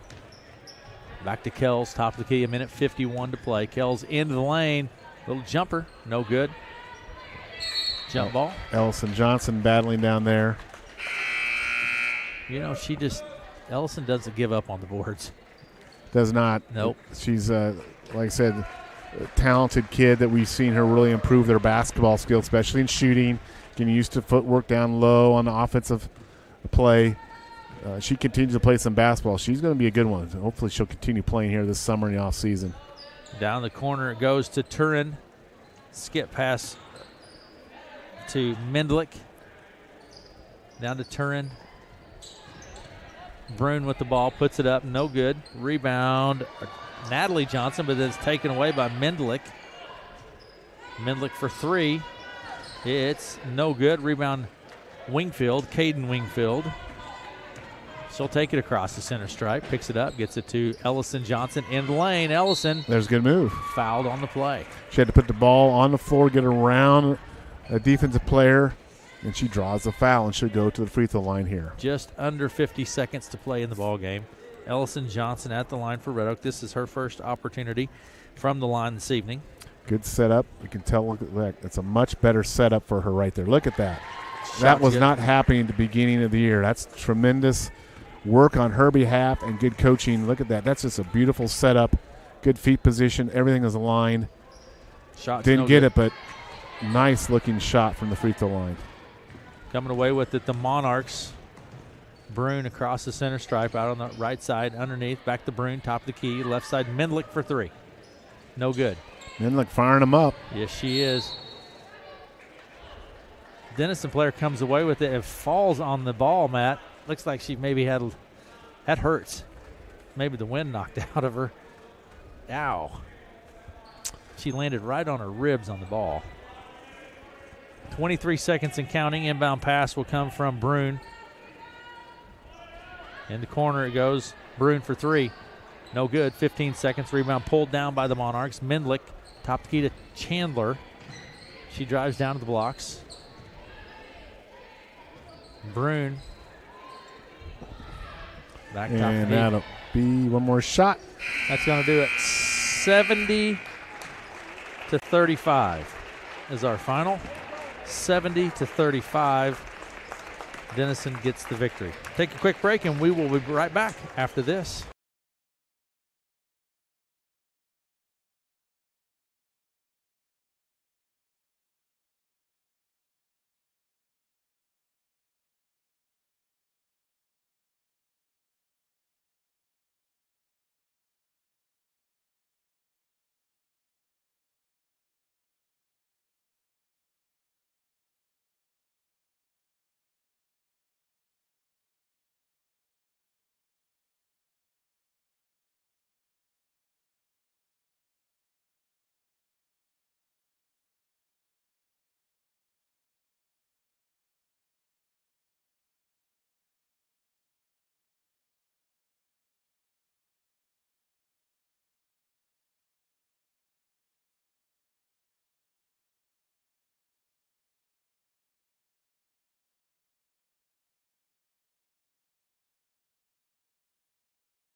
Back to Red Oak, and I'm joined now. A couple of Red Oak Tigers, Casey Kells and Merced Ramirez with us. Casey, I like the way you play basketball, Casey. You're wide open on the court, right? Yeah. So tell me, you're going into the ball game, what you were planning on doing tonight in tonight's ball game. Just stay on defense and get the ball as much as I can. Yeah. If I'm open, get some steals. Yeah. So it looked to me like you guys been working on the press break, Yep. and it showed tonight. Yeah. Did you feel that it was much better tonight, Merced? Yeah, definitely. You guys have putting a lot of time into that. Is the key getting the ball in the middle on that press break? Yeah. Yeah, pretty much. Somewhere around there. Because when you're able to get the ball in Jaden, she seemed to make some good passes ahead when Yeah. they got in there. If we crash it to the middle, all the defense will crash to her and leaving the person wide open on the outside. Yeah. So Yeah. that works a lot. That happened several times. But, Candace Schultz is a heck of a player tonight. She's all over the court, all-around player. But you guys battled a press for 3 quarters tonight. And typically you see it the first quarter, right? I mean, in a strange way, that you kind of earned that. They had to press you the entire 3 quarters, right? I mean, I guess that's something to be proud of, right? Well, Yeah.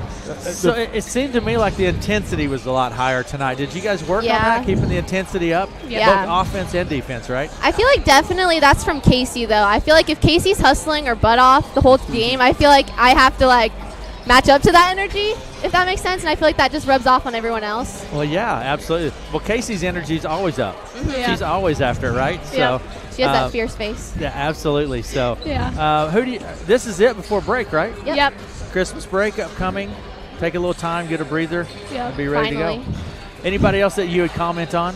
I honestly just think everyone played their hardest tonight. Yeah. I mean, Yeah. I don't know. I can't really just single out one person just because Yeah. I know everyone did their job and they played it as hard as they could tonight, and that's Yeah. all we could ask for. So Casey, you too? Yeah. Everyone. Played hard. Well, it was a lot of fun to watch, guys. Thanks for coming up and visiting with me. thank you. Thank you. Casey Kills and Merced Ramirez with us from the Red Oak Tigers. And we want to say thanks to them for coming up. And now we're going to see if we can grab Coach Tristan Johnson. Get Coach Johnson a headset there. And, Coach, can you hear me okay? Yep, gotcha. All right, Coach. I commented to you girls, it looked like there's been a lot of work done on the press break Yes. from the last time that so talk to me. Obviously, you've been working on that. Yeah, we have. We've been working on it. We just tell the girls sometimes they don't have the confidence to just dribble into a trap a little bit, dribble back out, then reverse it. Yeah. We kind of try to look for that long pass, but we've taken our time in practice and we've just been calling hey, that's a bad pass, that's a turnover. That's a turnover in game. We're gonna make you work it up slow. Take your time. We kind of went into a little detail about a V. Well, they didn't like the V. They'd rather have a Nike swish where we're working up the court a little bit more. So we switch it to a little, you got a Nike swish with the back 3, get a reverse, get it up the court, you dribble into it. It seems to be working right now with them, and that's a good thing. Yeah. Offensive rebounding, that seemed like Monarchs really were on the glass tonight. And I know that's something else you also work on as well, trying to limit those second chance opportunities. It is. We got to continue to get better at it. We've kind of taken a little bit off of that in practice. We've been focusing more on the press break and actually shooting free throws, which we shot 6 to 10 tonight, which was great. We'll take Ellison that. Johnson's form at the free throw line is so different from the beginning of the year. I Yeah. mean, all of them. She said she worked hard on the cruise. She was playing against some people on the cruise last week, and she came back motivated. So we're happy to have her back. Happy to have her. But yeah, we just got to get back to it. We'll work on a little bit more in practice with the boxing out and making sure we're crashing hard on it and high pointing the ball. Coach, I commented to your girls too. I felt like the intensity was there through the whole game tonight. They worked hard and played hard the whole game. I agree. The last 2 games have been really good. We played Riverside, kind of had a letdown against Riverside. We had a good first quarter and then just kind of fell apart. And then we played Harlan, which is 7th in the state, 6th in the state, and we lost by 40, but we put up 40 points. We played our best full 4-quarter game. And I thought again tonight, we played hard. We put together a good 4 game. I mean, scored 30-some points. We'll take that every night. We're all right there. Very good. Well done, Coach. Yep. Thank you, guys. Time for a break? Time for a break, Coach? Yeah. All right. Very good. Let's do this. What we're going to do, I'm going to do a quick rundown of the stats here, Matt. We'll take a break and come back and get into the boys' game. But looking at the stats here this evening, and we'll start first with the Denison Monarchs. Quinlan Bigness had 2 points in the ballgame. Addison Inman with 4. Samantha Chandler had 3. Claire Linen with 2 points in the ballgame. Kiana Schultz, my goodness, 32 points. 2 of 3 from the foul line for Schultz. Maya Slater with 8 points. Whitley Allen turns in 11 and was 2 of 4 from the foul line. Looks like Gabby Cardenas had 2 and Sarah Munn with 6. A number of players scoring for the Monarchs. For the Red Oak Tiger, Jaden Lindsay has 4 points on the night. Is 2 of 2 from the foul line. Olivia Boswell with 3 points. Marielle Ramirez with 2 points. Casey Kells, 3 points, 1 of 4 from the foul line for Casey. Caden Wingfield, 2 points, 2 of 2 from the foul line. Merced Ramirez with 12 points for the Tigers. Ellison Johnson has 1. She's 1 of 2 from the foul line. And Emily Siebenecker with 8 points on the night for the Red Oak Tigers. And again, final, Denison Monarchs 70, Red Oak 35 in varsity girls play. We're going to take a break, turn the page, and talk about boys basketball right after this.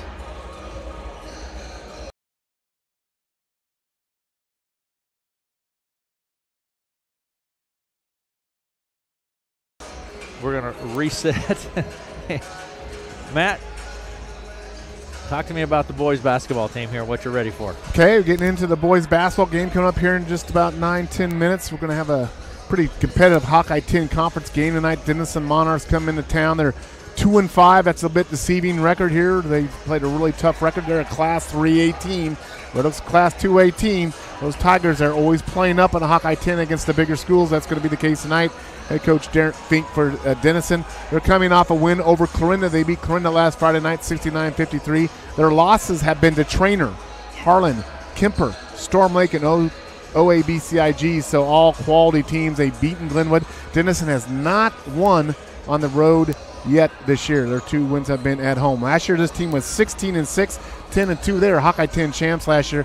They lost, of course, Carson Schutjens, the all-conference player last year. But they got some guys back that are dynamite. One of them is 6'2" senior Luke Weavers. He's averaging 15 points per game.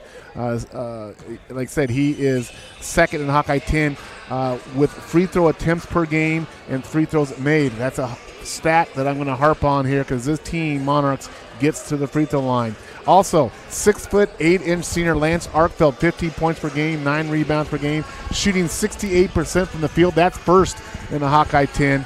So he's a threat, a big guy down low. And senior Jake Fink, 10 points per game, 6 free throw attempts per game. That's third in the Hawkeye 10. Monarchs average 57 points per game. They give up 65 points per game, shooting 38% from the field. Only 18% from the 3-line, Aaron. They're 26 of 144, 58% from the free throw line. But get this, Aaron, they have been to the line 156 times in their 7 games. The Tigers in 8 games have only been to the line 95 times. Wow. So this is a team that leads the Hawkeye 10 in free throw attempts per game at 22, and they lead at made free throws per game in the Hawkeye 10 at 13. They get to the bucket, they drive. You're going to see a lot of driving. And with that low 3-point percentage shooting, this is a team that wants to punch the ball down low and get to the bucket. They average 8 steals per game, 16 turnovers per game, 17 fouls per game. So this is an aggressive team. In this series, Red Oak has not won at least against Denison since 2007, and maybe even longer than that. It's been a long time since the Red Oak team has beaten Denison. Tigers come in this game 3-5, Aaron. They have lost back-to-back games last week on a back-to-back night against Harlan and Underwood. Really gave Harlan everything they can handle here in the gym, losing in the last seconds and playing Underwood in the max shootout Saturday in Council Bluffs, losing that. Tigers have really scrapped and clawed this year. Aaron have played a rugged schedule. Of course, they're led by Max DeVries, all-time school leader. He's in scoring. He's averaging 20 points per game. Senior, his running mate, senior Hunter Gillen, 14 points per game. And then senior Braden Sifford has really stepped it up, Aaron. I thought this is the key. We've talked all year about the Tigers trying to get a third option. Braden averaging 8 points per game. Tigers are going 60 points per game offensively, giving up 66 points per game, shooting 39% from the field, shooting 73% from the line, but they're not getting to the line enough, Aaron. Rebounds, 33 rebounds per game. That's 5th in Hawkeye 10. 14 turnovers per game, 16 fouls per game. Tigers, interesting enough, lead the Hawkeye 10 in block shots per game at 4. Now, that's a telling stat because the Tigers don't necessarily want to lead. What the Tigers need to do defense on interior is step in front, take charges, and get in front of it instead of playing for the block, committing fouls. So that's not necessarily something that's a positive factor for the Tigers. Tigers shooting 26% from the three-point line. They're number 1 in Hawkeye 10 in three-point attempts per game at 27. So, this should be a high-flying up-and-down game, but different types of offensive styles. Tigers want to press, get in that three-point shooting mode. Denison wants to cut to the basket, make hard moves, get it inside to their big guy Arkfeld. get to the foul line, play a gritty game. If they're getting to the foul line more than any other team in the Hawkeye 10, obviously they're generating fouls on the other team. Red Oak has had a propensity. It's been a problem for the Tigers. Yeah. Most of the Tigers' fouls have come on the defense end, reaching, and on their press they get over-aggressive. Will that be a problem for the Tigers? Again, that's why I made that point about block shots. Defensively, it's played with your feet. You've got to keep the ball penetration out of the paint. The Tigers need to focus on that night, try to give up the perimeter shot, not give up the layups, the inside points, try to force Denison to beat them from the outside. Now, but Denison may get hot tonight. They might make everything they throw in the bucket, but statistically coming the game, they're not a great three-point shooting team. They're probably decent in that mid-range, but what they do well is they get to the line well and they score well from close in, and that's why they have such a high field goal percentage. All right, a few minutes away from opening tip. We're going to take a break and be back right after this.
Red Oak, Aaron West, Matt Davis, Eli Bell's with us this evening as well. Should be a good one here tonight, Aaron. It's two good teams. They're going to like to play offense, but different styles. Key is for the Tigers to defend that paint. And fouls and free throws tonight, Aaron. Fouls and free throws. Keep your eyes on those tonight. That could be the tale of the tape between these two teams. Fouls and free throws. Taking a look at the starters, Jake Fink is senior 5'10 for the Monarchs. Gage Head is senior 5'9. Luke Weavers is a senior 6'2. Lance Arkfeld is senior 6'8. And Easton Emery is senior 5'10. Starters for the Red Oak Tigers, Hunter Gillen, 5'8 senior. Brighton Bergeron, a senior 6'3. Cyrus Minson, a senior 6'5. Max DeVries, a senior 6'4. And Braden Sifford, a senior for the Red Oak Tigers at 5'10, a junior rather for the Tigers. Hype video going on. Have you made a request to Miss Erickson? Well, I might have to take over the PA announcing the duties for the lineups next year. You think so? I may have to do it. Eli will recall the great Chicago Bulls era intro. You think I recall that? Oh, and that is you give the visitors real quick and starting forward, blah blah blah. Yep, real quick, super and fast. then you get into my days. Everyone brought newspapers. When they held the newspaper, they do that in your era. When you used to have newspapers back in the day, when you used to have newspapers. That's back in the day of newspapers. We did not do that. Well, but I didn't have newspapers down south, did you? Okay, here you go. Easy now. No. Easy now. You are wearing an Arkansas Razorback shirt. Yeah, I'm wearing this proudly. Hey, if you don't like what's his name, Nolan Richardson in the Hogs back in that era, I tell you what now. They national champs. Talking about 40 minutes of hell. That was it. Jeez, that was it. Let's talk baseball. They have a good baseball program. They have a good gymnastics program. Yeah. Football's a little rough, but they hired Bobby again. Bobby's so we're going to get Bobby back. Petrino. Bobby Petrino coming back. Bobby Petrino coming back. So. But we're getting ready for introductions here. So, yeah, all the bowl games start. Well, there's been some bowl games, but the real ones start here this weekend. So, Iowa State will play in the Liberty Bowl against Memphis. The Hawks are playing. Who are the Hawks playing? Tennessee in the Cheez-It Bowl, but they play New Year's Day. New Year's Day. Yep. Mizzou plays Ohio State in the Cotton Bowl. Oh, that's gonna. They're interesting about these bowl games. All these players transfer out. Like the key quarterbacks, like today, I think McCord's at Syracuse. The Ohio State guy is gone, a different quarterback. I think who was it? The Wisconsin quarterback left. I can't. They're all leaving, so it's like the coach said. It's almost like a spring game anymore, rather than the end of you're starting your second, third teamers in these bowl games. But that's for this week. Right here on the hardwood, we have the Tigers and the Monarchs. And 6'8" Lance Arkfeld will be in the center circle for the Monarchs, going against Cyrus Minson of the Tigers. Monarchs are in their, I guess that'd be purple and gold. That'd be purple and gold, sure. Tigers in their white unis with orange lettering, and we're going to get underway here, Aaron. It is time for basketball. Center circle, Arkfeld and Minson. Monarchs come away with it.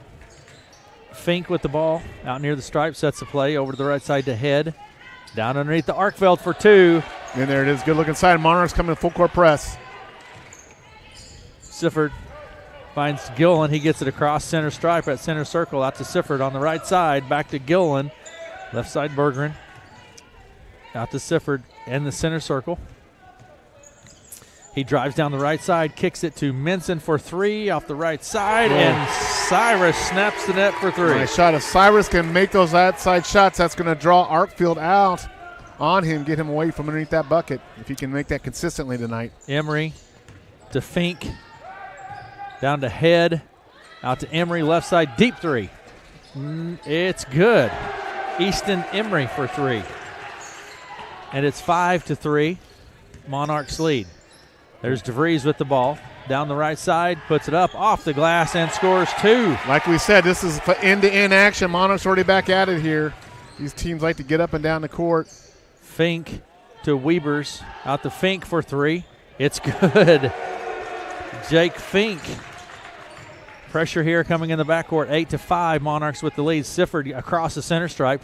Down to the lane, off the glass, and scores two. Braden Sifford. We see these games start off at breakneck pace almost every time, Aaron, and they settle in. It's almost like you got through the onslaught of the first 4 or 5 minutes and the game settles in. And right now we're on the onslaught. Both teams are throwing haymakers at each other here. Fink with the ball out in the corner. Comes to the top of the key, pulls up for three. It's not there. Rebound Bergeron to DeVries. Out to Sifford on the right side. Now to Gillen. He looks at the three, takes it to the lane with the left hand. Nice drive by Hunter. Finishes left hand. Tigers on top, 9-8. 6 minutes to play in the first. Fink with the ball. Goes right to Head. Now to Weebers. There's Arkfeld, the baseline, right side. Top the key to Fink. Into the lane he goes and puts it up. And he is fouled and will go to the line. And there's that opportunity right there to step in front and take that charge, but there was a reach call. Foul so zone. Be 2 shots here. Gillen with the foul. And Hunter has got to stay out of foul trouble. Hunter is a valuable player, a great player. Shot from Fink is good. And the thing with Hunter, he's right there in the conference leader in steals per game. He has 3 steals per game, but that's a propensity to foul too. So key is keeping Hunter on the floor as much as possible tonight for the Tigers. Tied up at 9 apiece. Shot from Fink is no good. He gets 1 of 2. Siffer takes it across center stripe. Monarchs in man-to-man defense here. Gillen with the ball behind the arc, around top of the key. Down to the right elbow, then the corner to Berggren.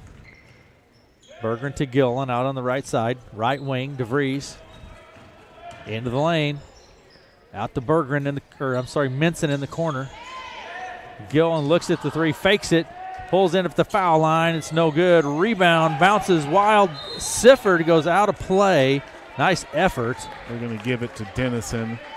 There, as they said, Sifford's foot was on the line when he touched it, so it'll be Monarch basketball. And all tied up 9-9 here. 3 minutes into this game. 5-16. Fink with the ball, just walking it across the center stripe. Out on the left side. He's going to set the play.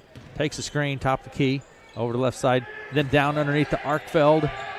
Backs his way in there. Blocked by Minson. Picked up Emery in the corner. Weebers for 3. No good. There's Arkfeld with the board and the putback. Yeah, Arkfeld's able to get, even with his size, he got inside position there, but Tigers going to have to do that by committee down low. Several guys are going to have to converge on Arkfeld. 11-9 is the score. DeVries into the lane with the left hand. No good. Rebound Emery.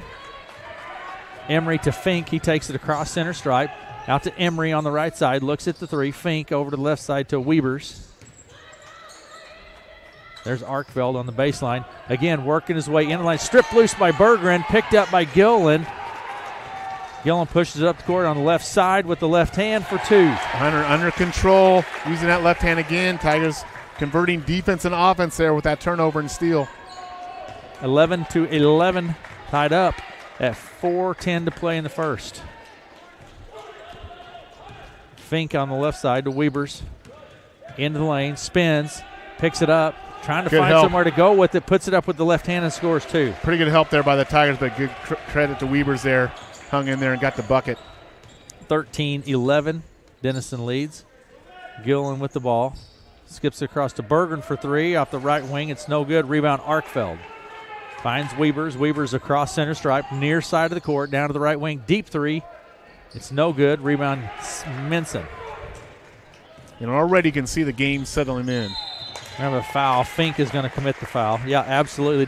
A much different pace. It's just every game, the first 3 minutes is like breakneck up and down, and the teams get a little gassed. In comes Jack Schmidtke for Berggren. Of course, Jack lit it up against Hardon last Friday night. He was on fire in fuego. Had 14 first half points. You're pulling out the Spanish now? Matt? Multilingual. Gillen with the ball. To Schmidtke. Tap loose. Knocked loose. Coming away with it. His head on the right side. He's fouled on the play. DeVries. Max got his money's worth there on that foul. If you're going to foul, you don't want to commit a dirty foul, but you want to commit a hard foul so you don't give up an and 1 there. Head goes to the line. Gage Head. I just don't think it's an official Denison team unless there's a Weber on the. You have to have a Weebers. Even when I played back in the 1980s, there was a Weebers, John Weebers. I wonder if that's his dad or his uncle. I don't know. I mean, there is. You remember all the way back to the. Oh, stop it! Second shot from Weebers. Not just the 80s, Matt. This would be the very early 80s. There is a Weebers on every Monarch team since the 1950s, probably. 15-11 is the score. Gillen takes it to the hoop. It's blocked and coming away with it quickly. Arkfeld's presence there didn't block it, but he loomed in that. Underneath, spin, puts it up for 2. Who is that? Town. He's Cole another big Town. fella coming off the bench for the Monarchs. Monarchs got some big size there. Max with the 3 ball. Short, no good. Rebound, Arkfeld to Fink. 17-11 now. Denison with the lead with 2:44 to play in the first. There's Town. Fink. Weavers dumps it underneath the Arkfeld. Triple team underneath Weavers. Reverse layup for 2. Tigers are too busy triple teaming Arkfeld, and then a turnover, a sloppy pass. Head with the ball. Picks it up and waits Dennis, for his team to come back. And Denison on an 8-0 run here. Weavers looking inside. Now to Head. Skips it across to Fink on the left wing. Down to the baseline to Arkfeld. There's Weavers in the lane. Has it knocked loose. Gets it and puts it up for 2. Timeout, Tigers. 21-11. Denison with the lead. 2:12 to play in the quarter. We'll be right back after this.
Two 2:12 to play in the first. 21-11. 21-11 is the score. Denison on a 10-0 run, and really great execution by the Monarchs. They're looking inside, kicking it outside, getting drives. You know, they you can see why they are good from the field goal percentage. They get high-quality shots. Now they're kind of in a 1-2-2 look here, Monarchs defensively. Gillen takes it into the lane, out to Sifford on the right side. Now to Gillen behind the arc, drives the baseline. Bounce pass underneath to Gigstad, puts it up. Rebound Town. Town to Fink. Arkfeld is really, his presence is concerning the Tigers down low. Tigers just need to make their assertive moves. Sifford, and we're going to have a foul on Braden. Yeah, just Monarchs just all over defensively. Braden gets by one guy, another guy. That's going to be the second team foul. And number 3, Chandler Perrin, just checks into the ball game. Probably some relation to Mr. Nolan Perrin of Red Oak fame. Mr. Nate Perrin. Mr. Denison, as I call him. I mean, he could run for mayor in Denison. He's so popular. And he's a Red Oak guy right now. And we're glad to have him in Red Oak. Absolutely. Weavers behind the arc, dumps it down underneath, and DeVries steals it. It was tapped, and then DeVries with the heads-up play comes away with it. Berggren to Sifford. Down in the corner, Minson for 3. No good. Rebound Town on the backside. Just a lot of size there by the Monarchs with Town and Arkfeld. Boy, Fink is quick. Back across center stripe, out to Perrin on the left side. Fink. Jake Fink with the ball, top of the key. Arkfeld for 3. It's no good. Rebound Gillen. Outlet pass goes to DeVries, right side, into the lane. Knocked loose. Perrin, or rather, DeVries comes away with it. Sifford to the bucket, no good. Rebound Arkfeld. I think Tigers need to challenge Arkfeld, get some body contact. They're deferring away from contact, and Arkfeld has been presence with his eyes. Underneath, Arkfeld spins, puts it up, and scores 2. Lance Arkfeld, 6 points in the first quarter. 39 seconds to play in the first. 23-11. Denison leads.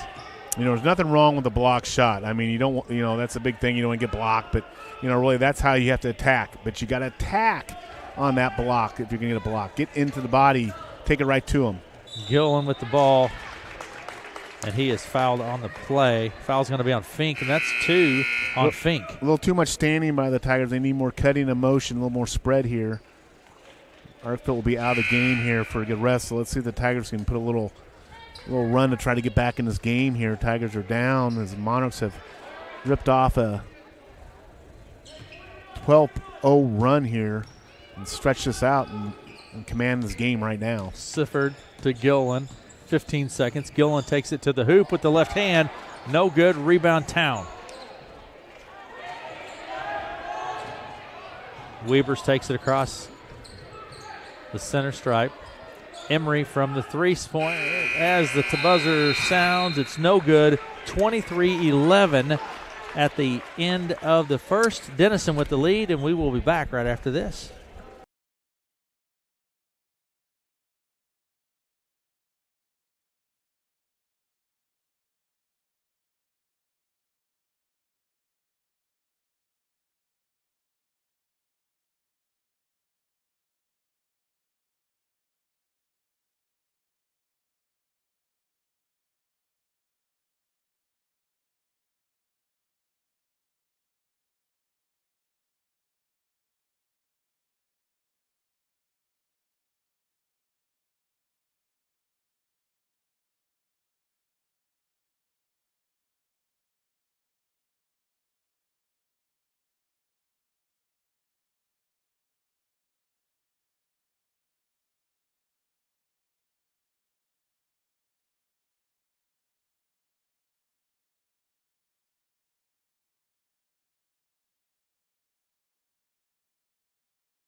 Back to Red Oak, 23-11 as we head into the second quarter here. You know, one of the keys of the game is trying to keep the Monarchs out of the paint. And I think the Tigers, you have to pick your poison here, Aaron. I think the Tigers really have to converge on that paint, try to do everything they can to keep Denison to earn their points from the perimeter, and then try to limit second shot opportunities as best they can defensively. Back to action now. DeVries with the ball on the right side behind the arc. Tigers need some cutting, they need some movement. Right now there's no movement on the Tigers offensively. Sifford to DeVries. He steps behind the arc, left wing, into the lane. DeVries spins, puts it up, and it's no good. Rebound, Weavers from Denison. Across the center stripe, out on the left side to Emery. In the corner it goes to Perrin. Emery, head with the ball, top of the key, into the lane, hits Perrin on the move. Good help there by Berggren. Foul line, now to Weavers. Weavers at center circle resets the play. There it was. I'm talking about defending the paint. Good job there by the Tigers. Another good job. They make a pull up there, but give up a rebound. Underneath, shot goes up and it's blocked. Good defensive effort there by Tigers in that series. Down to the other end, Sifford with the ball, kicks it out to DeVries, top of the key. Gillen fakes the three, underneath, bounce pass goes to Minson in the corner for three. It's good. Nice step back by Cyrus. He recognized that step back. Big bucket. Tigers needed that.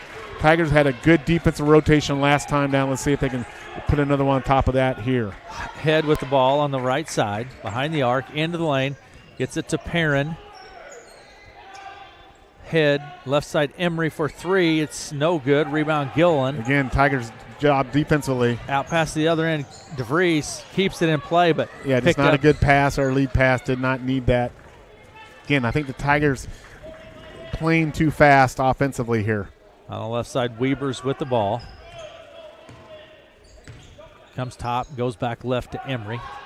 Underneath to Grady. Blaine Grady puts it up, and no good. Rebound Gillen. Tigers' third defensive set in a row. They have done a good job defensively. Got to get some buckets here to get back in this game, though. Arkfeldt's out of the game. Got to make a move right here. Underneath, Berggren kicks it to Sifford for three. In and out, no good. Gillen gets the board. He goes back up. Is fouled on the play. Hunter Gillen will go to the line. Tigers, you can see the game is different. Denison has their two big players out right now, and it's a different game in Arkfeldt and what's his name, Towns. Blaine Grady is in. He's a 6'4" sophomore, but Town and Arkfeldt out. They have size with that height, so getting a rest right now. Tigers, but to Denison's credit, Tigers have not been able to chip in that lead with Arkfeldt on the bench here, and he's back into the game now. 23-14, Gillen at the line. First shot was no good. We'll see if the Tigers make this free throw if they go to a press here, Aaron. They have not pressed yet tonight. Shot from Can't Gillen. Get to go. There it goes. Good. There will be no press here from the Tigers. 23-15. Denison leads, 5:53 to play in the half. Fink with the ball on the left side. High pick and roll. Stolen by Gillen. Goes up with the left hand. Hunter does a nice job of hesitating and drawing the foul. Yeah, he does. 13 what he does a better job is anticipating steals. We've seen Hunter consistently do that in his career. He has this unique ability to intercept passes, anticipating. He did that there. And is back at the free throw line for 2 shots. Shot's good. Tigers crawling back in here. Again, we'll see if there's a press here if this second free throw goes through. That foul was attributed to Weavers. That's his first. Remember, fouls and free throws, Aaron. Fouls and free throws. Hunter's second shot's no good. Rebound, Monarchs. Fink with the ball. Left to right across center stripe. Gets it to Weavers. At the foul line. Out to Grady. Weavers deep three. Nope. Rebound DeVries. DeVries right to left across center stripe. Another foul there on Denison. That's going to be a third team foul on Denison. That 5:21 still to go in this quarter, and that's already the third team foul on Denison. Now Denison's going big again. Town into the game. So Town and Arkfeld both in the game now. This is when they really stretched the lead out on Tigers last time with those 2 guys in there. That's a big package for him here. Brighton out on the right side. Hits DeVries. Ball's knocked loose. DeVries picks it up.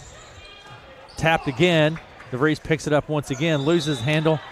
Yeah, Max Travel. is just all over the defensively. Max has seen this. Hands everywhere. He draws a lot of attention with the ball here. Tigers need to move, though, offensively. Cut, pass, space better in that half court. Weavers will take it across the center stripe for the Monarchs. 5 minutes to play in the half.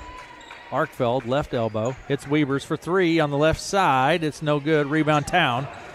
Board Good partially block, blocked. Tigers really scrapping.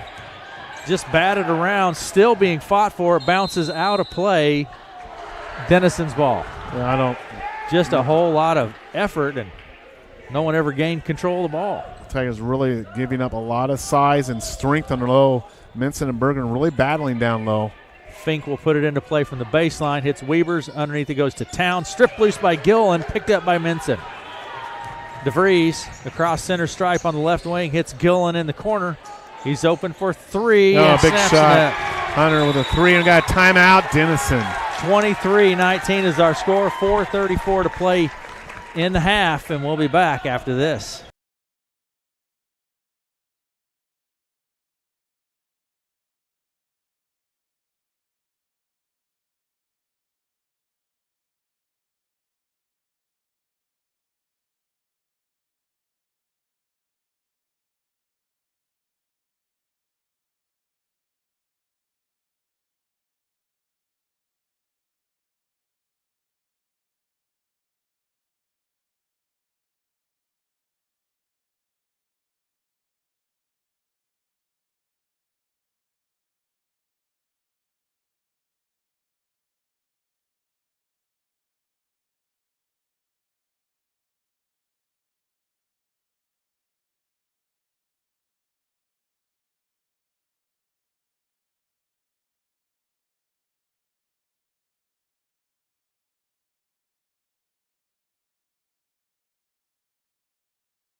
Welcome back.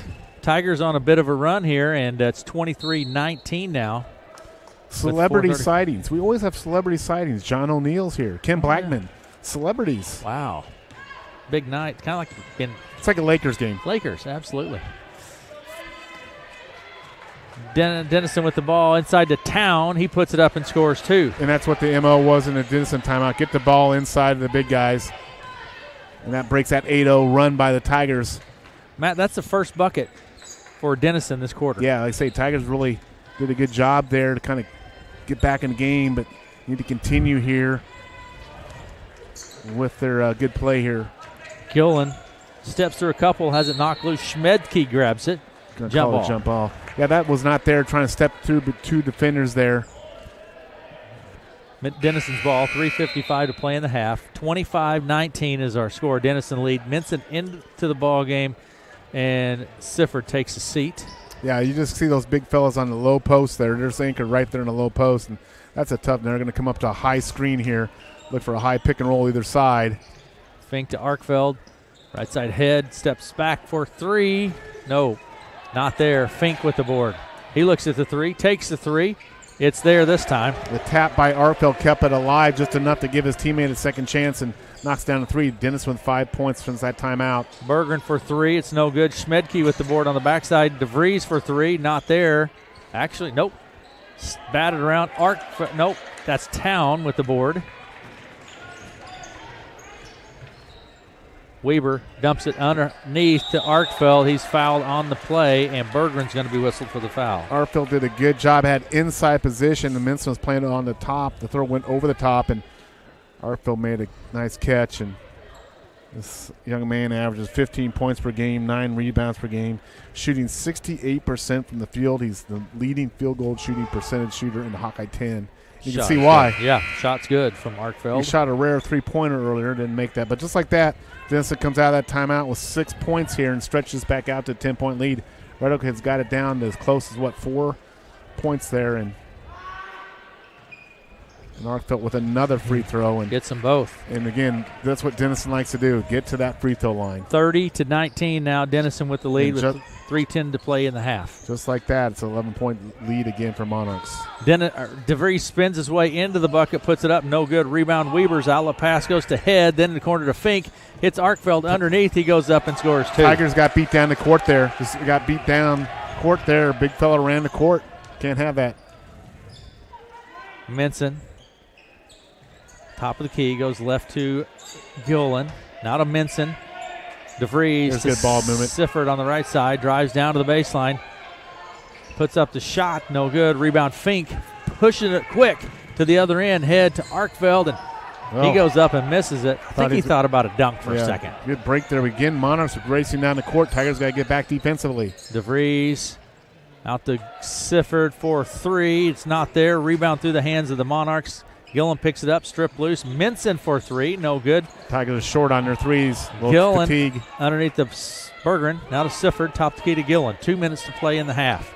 You get the sense Tigers really need a bucket here, Aaron. DeVries takes it to the hoop and puts it off the glass and scores two. Max DeVries.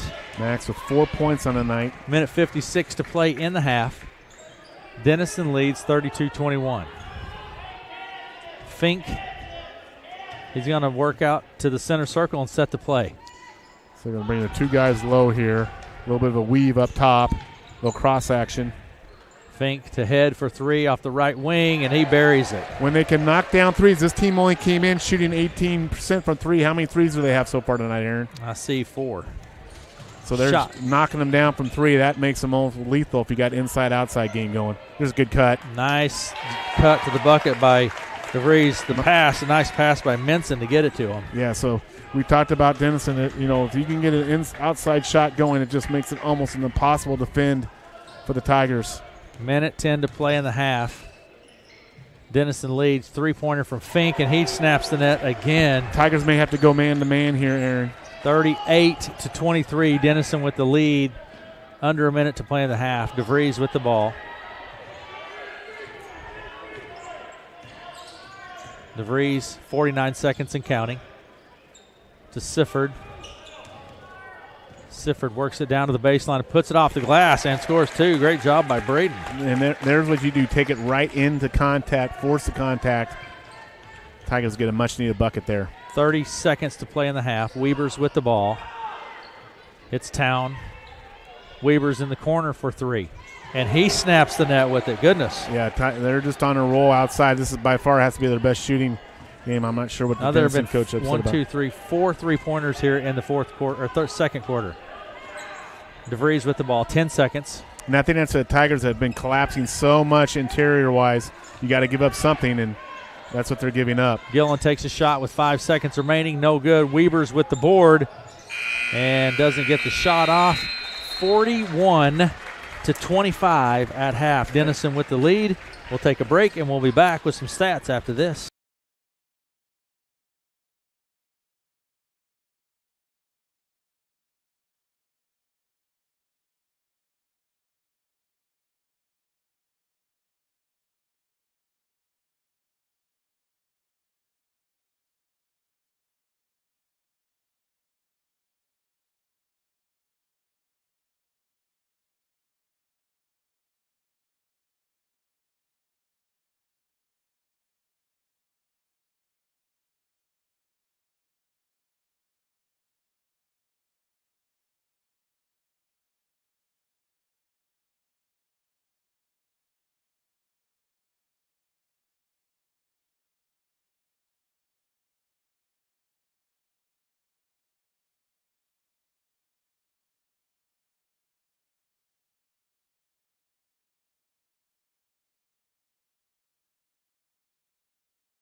Denison with the lead, 41-25 at half. And for the Monarchs, Jake Fink with 10 points, 1 of 2 from the foul line. Gage Head, 5 points, 2 of 2 from the foul line. Luke Weavers has 9 points here in the first half. Lance Arkfeld with 10, 2 of 2 from the foul line. And Kyle Easton Emery has 3 points, and Cole Town with 4 in the first half. So how many three-pointers did Denison have, Aaron? 1, 2, 3, 4, 5, 6. 6 three-pointers so in the first half. So they came into the game for the entire season, 26 of 144 from the three-point line for 18%. 26 made threes coming into this game. They had 6 in the first half. That's almost unfair. If you're knocking down that kind of shots from the three-point line, and then you have the inside presence of Arkfeld, and I keep calling him Towns. That's not his name. His name is Town. It's Town. That's almost unfair. You have the inside out. The Tigers, part of that three-point that we talked early game, Tigers got to defend the paint, and they have done that for the most part. So what do you give up? You got to give up that perimeter shooting. And to Denison's credit, they're knocking them down. Yeah. And Denison with the lead, 41-25 at half. We're going to take a break, and we'll be back and look at Red Oak stats right after this.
And at halftime, Denison with the lead, 41-25. A quick rundown of what has happened here this evening. Let me give you a quick rundown. In junior varsity girls play, 2 quarters of play, it was Denison over Red Oak, 25-17. In junior varsity boys play, Red Oak gets the victory in 4 quarters, 70-63. And in varsity girls play, it was Denison over Red Oak, 70-35 in varsity girls play. Halftime of the varsity boys game, Denison with the lead, 41-25. Hunter Gillen has 9 points in the ball game here so far at half, 2 of 4 from the foul line. Cyrus Minson with 6 points, Max DeVries 6 points, and Braden Sifford with 6 points for the Tigers. It's been a wonderful life for the Denison Monarchs in the first half, Aaron. There you go. Hometown of Donna Reed. I have to go home and watch that movie. And it's a wonderful life. Eli, look it up. It's a movie. I know that movie. She's from Denison? But you know, way back in the old days of 1980s, Eli, before you were even born or even thought or even considered, as I played basketball, we played Denison in a 1982 sub-state game in Harlan. 1982, Matt. And Denison had guys like Scott Larson, Tom Johnson, John Weebers, Jeff Meaves, and they beat us in sub-state by 10 points. We were up 1 at half, and they go on that year, and they get all the way to the state championship game, and they get beat by Cedar Rapids Regis in the state championship. They got state runner-up that year. Next year, 1983, Red Oak Tigers play Denison Monarchs in the sub-state again at Harlan, and Red Oak gets the win for their first ever trip the state high school basketball tournament school history in 1903, beating the Denison Monarchs that year. So there's some old school basketball history. That's before Denison was in the Hawkeye 10. We didn't know who they are. They didn't know who we were at that time. We were not in the same conferences. I actually, that summer before we played them, I went to a basketball camp at Buena Vista in Storm Lake, and I met several of the Denison players up at the Weebers and Meaves and those guys. Got to know them a little friend-wise. Had no idea that 4 or 5 months later we'd be playing in the sub-state game, but some great names there from Denison Monarch past history. Of course, now they're in the Hawkeye 10, and here they are tonight in Red Oak Gym. Do you remember those games like they're yesterday, Matt? Absolutely. We had my senior Tommy Wright, which I consider one of the top 5 all-time basketball players in the school history. We did not have the three-point line at that point in time. If we had the three-point line, Tommy Wright would be the all-time scoring leader right now. But he was lightning quick, smooth guard. They had big guys. Tom Johnson was a big 6'4" guy. Scott Larson was just a tremendous player for them. It was all state. And then next year it flipped. Their big guys left, and we were the big team. We had guys like Todd Tigran, 6'5", 6'6", Mark Lewis, 6'7", Terry McCardle. Red Oak had a front line that was dominant that next year and goes to the state tournament. But that was back. That was back when the short shorts, high socks, a lot of hair on top of your head, and mop head. And there are only two types of tennis shoes you could have, either the white Adidas or the black Adidas. Wasn't a lot of basketball back in the day. This is pre-Jordan era. Pre-Jordan. Well, Michael Jordan was a freshman at North Carolina when I was a senior, and he hit that game-winning jump shot in the NCAA championship game my senior year. And I said, man, I'd like to get him on my Chicago Bulls team. Yeah, and lo and behold. And that's what happened. Matt, what adjustment, if you're a Denison, what adjustments do you make, if any? Well, from Denison's perspective here, I think you're going to stay with what you're doing because you've been successful on that. From a Red Oak perspective, it'll be interesting to see if they're going to do some type of full court pressing maybe. Maybe they switch to man-to-man here. I don't know. It's a tough cover if Denison's going to continue to shoot the ball like that. You've got to give up something. Like I said, the Tigers are trying to defend the paint. Denison came into this game as one of the top field goal shooting percentage teams in the conference. Well, they've been doing that from the interior. Tonight they're doing it from the exterior. Yeah. Well. In the trumpet song. This is your don't like the trumpet song. 78-48. Grandview Christian over Stanton heading into the fourth. And that's our sideline reporter, Eli Bales. A big game just to east of us. The monster of Grandview Christian is in Stanton tonight, and they're up 78-48, you said? 78-48. Grandview Christian with at least one player in the ESPN Top 300. I think you said maybe another couple players there, but. All right, here we go. Tigers will have the ball as we come back to action now. Sifford with the ball for Red Oak across center stripe, right side to Gillen, now to Sifford, out to Berggren. It's DeVries, it's knocked loose. DeVries picks it up, stripped by Head. Head down to the right side, now to Fink, pulls up for three. It's no good. Rebound, Sifford. Top of the key, into the lane. Sifford has it knocked loose, kicks it to Berggren. Berggren takes it into the lane, out to Gillen for three from the left side. No good. Rebound DeVries. Fakes it. Good pump Dumps it off to Berggren for two. Key there was a pump fake, got Arkfield up in the air, and then a little shovel pass to Berggren, and Brighton puts it in for 2 points. Tigers score. 41-27 is our score. Denison leads here as we get into the third quarter. Underneath to Arkfeld. Right side, puts it up. He's fouled on the play. I believe it will be Berggren. Just ran a little low post game there. Arkfield came back on a reverse pivot and had good solid position there. Didn't get it. Minson with the foul. Arkfeld at the line. Arkfeld has 10 points and is 2 of 2 from the line here this evening. Shot good. Has a nice shot and release from the free throw line. Smooth player. You know, he just did no emotion from Arkfeld. He's just a solid, consistent player here. Listed at 6'8". Shot for the foul line. Good. Gets them both. He is perfect from the foul line this evening. Tigers with the ball now. 43-27 is our score. DeVries, three off the right wing. It's good. Be good for the Tigers to try to get Max cooking here in the second half. 43-30 is the score with 6:50 to play in the third. Emory double teamed in the corner with a foul. Coach DeVries upset with that foul call. I think he's seen a lot of pushing from his team. And fouls on Sifford. Second team foul this quarter on Red Oak. Emory will put it into play for Denison at the sideline. Over on the right side.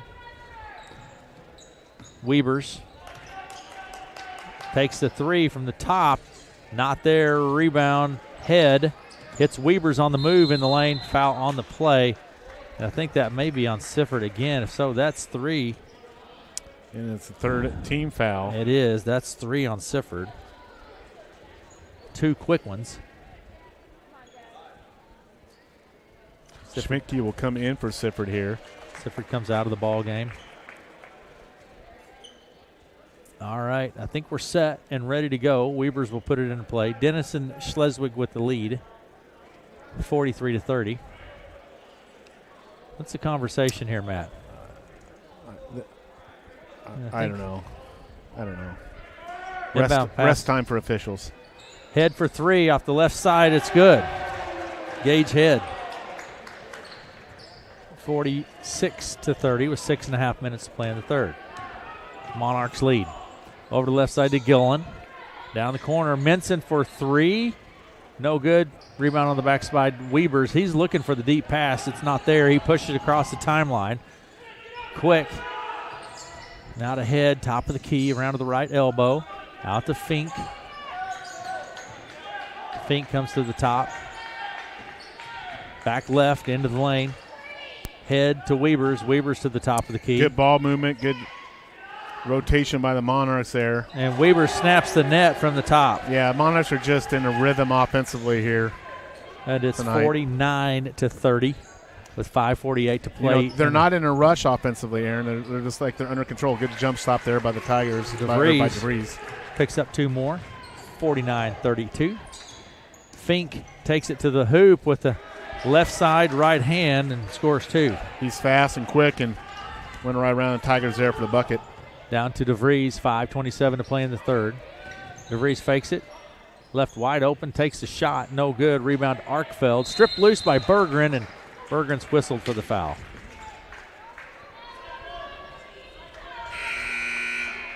Four team fouls on Red Oak this quarter. None on Denison yet. And Weavers will put it into play. 5:19 to play in the third. 51-32 is our score. Denison with the lead. Town into the game. Over the right side to Head. Top the key to Arkfeld. Now to Weavers. Foul line. Weavers picks it up. Out to Head. Kicks it into the corner to Fink for three. No good. Rebound Gage. Head. Second chance opportunity here for the Monarchs. Weavers with the ball. Pressure from DeVries. Picks it up. Gets it to Head for three. In and out. No good. Rebound Minson. Cyrus going over to taller opponent to get that rebound. Gillen down to the right side to DeVries. He takes a deep three off the right wing. It's not there. Rebound Town. Just kind of bats it around. Finally comes down with it. Well, he's not jumping, but he's got the strength and the body size to get those rebounds. Try to go. Fink was trying to bounce past to Arkfeld, but it's kicked by the Tigers. Substitutions taking place. Head and Arkfeld take a seat. Perrin and I think Grady. Yeah, Grady check into the game. Fink in the corner to Weavers. Drives the baseline. Picks up his dribble. Says it stripped loose. Beeson strips it loose. Tyler Beeson. Out on the left side, DeVries for three off the left wing this time, and DeVries snaps the net with that one. Max with the second three-pointer here in the second half. Tigers kind of on the fringes here. Need a little bit of run to try to get back in this game. They're going to have to do it defensively, though, Aaron. Yeah, Weavers to Grady, over to Fink. He drives, puts it off the glass, and scores two. First time I saw Tyler attempt to take a charge there, but didn't get the call. Beeson with the ball, picks up his dribble, gets it to Berggren. Out to Minson, now to Beeson.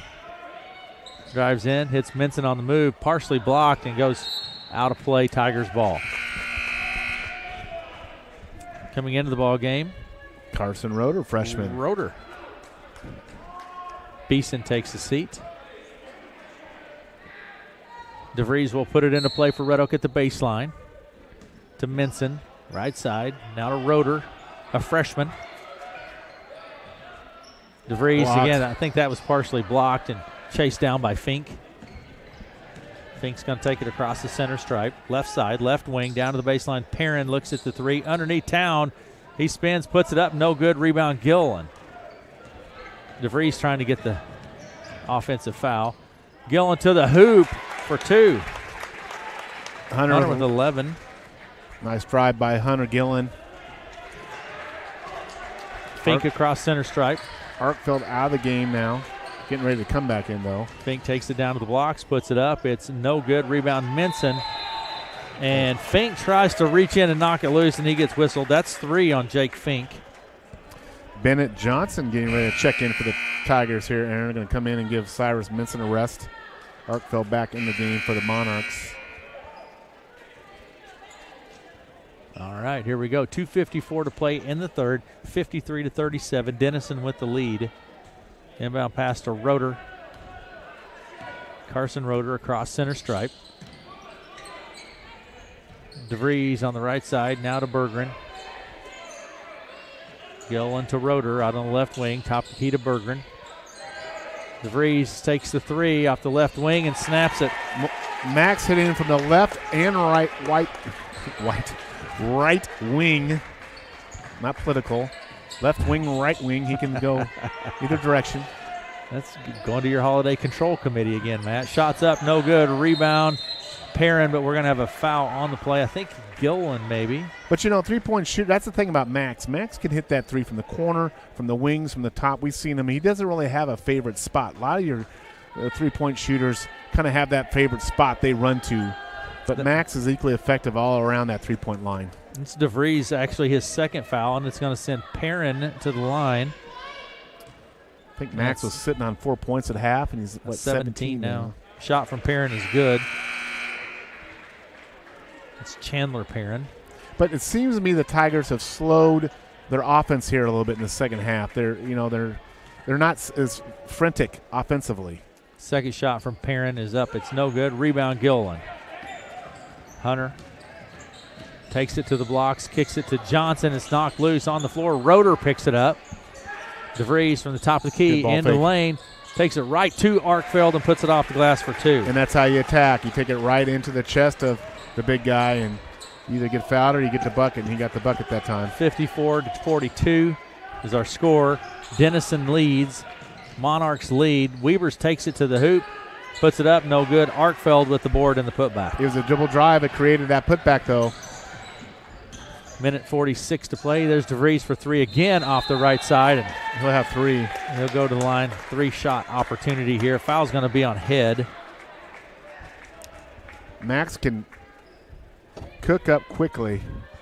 He's a microwave. Just punch a button, and, boy, he gets hot in a lightning quick. Yep. Remember Vinny, the microwave Johnson from the Detroit Pistons? No. He was called the microwave. He could heat up quickly. DeVries' shot is no good. I remember the Detroit Pistons with Isaiah Thomas, Bill Lambier. He was on that team, yeah. Oh, yeah, the bad boys. The bad boys. DeVries' second shot is good. We had this conversation, Eli. Mm-hmm. The bad boys of Detroit. Bad boys. Bill Lambier, what was he? John Sally. Yeah, and Ricky Mahorn. Yeah. Remember Ricky Mahorn? Rodman was on that team. Pre-piercings and tattoos. Yeah, he was and crazy hair. Shots up, no good. There was more contact in the NBA back then than there is in the NFL now. Let me put it that way. Lambier was just coming to brawl. Yeah. Emery with the ball out on the right side down to the baseline. Kicks it to Gage. Fink for three. No good. Bounces. Boy, that was a good block out by Berggren, though. He did a great job, and that's why he was able to get that ball. Roeder to DeVries on the right side. Drives the baseline. Tries to kick it back to Berggren. He does. Underneath to DeVries. Fakes it. Takes it. No good. Rebound Town. Hits Fink. A minute to play in the third. Down to Emery. He trying to keep it into play, and they do. Monarchs a little out of control here. Underneath the Fink, it's stripped loose, and DeVries comes away with it. It's turned a bit ragged here. This is the Tigers are getting a pace of play. They're going to get two shots there. Yeah, Emery's going to commit the foul. Monarchs are kind of out of control here right now. 56-43. Monarchs lead with 53 seconds to play in the third. We'll score at half. How many points will they have at half? I didn't write that down. I have to go through in total. A little discussion going on here. DeVries at the line. A two-shot opportunity here for Max. Shot is no good. Max is shooting. Well, he has 70% from the line. Max has 20 in the game. Had 4 at half, so that's 16 points right there. So my question is, I think the Tigers have already scored more points this half than they did in the entire first half. Second shot from DeVries is good. Max comes out of the ball game for a moment. He's going to get something taped up there. He's battling a knee scrape. And yeah, I think that's what happened here. Coach Gilbert. And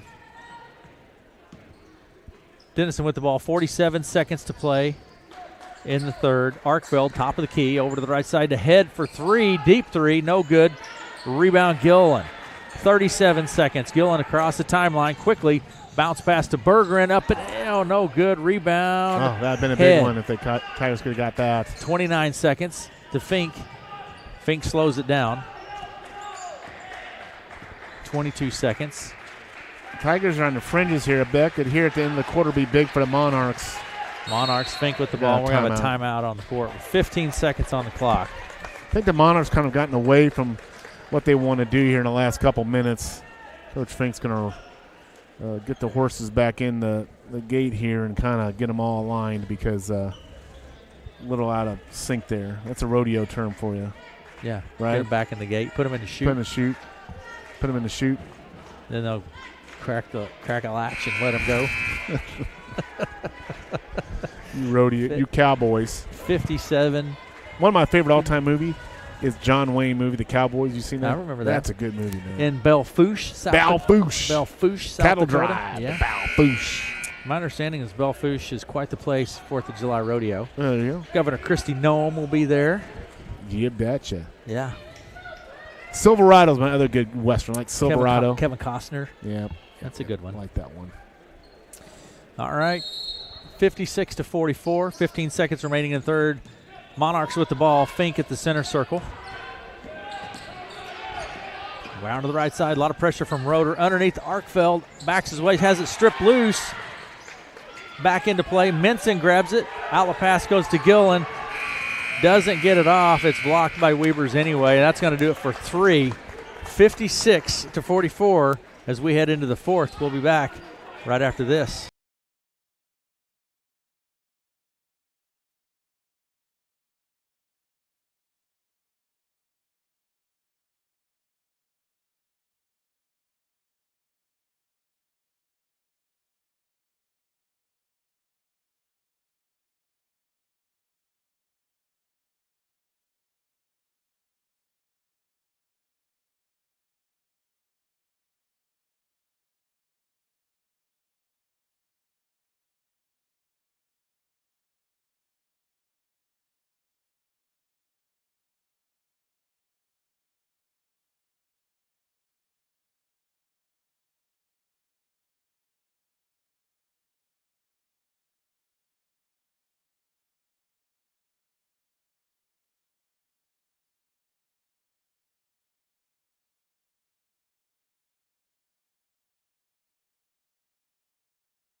To Red Oak.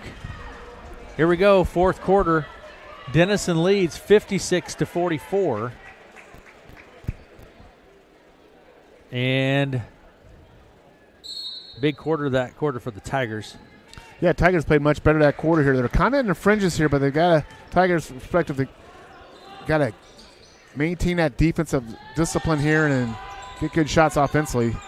Monarchs are going to go back down low here. They're going to find their big guys. There it is. To Arkfeld. He puts it up. Foul on the play. DeVries, I believe, is whistled for the foul. So that's 3 on Max. If it's, in fact, on him, it is. That's his third. And Arkfeld goes to the line. Matt, he's perfect from the line so far this evening. You know, and we said Denison comes into the game leading the Hawkeye 10 in free throw attempts per game at 22, and they're probably going to hit that average. He's 5 of 5 from the line tonight with that shot. Yeah, he between Weavers, Arkfeld, and Fink, they get to the line a lot.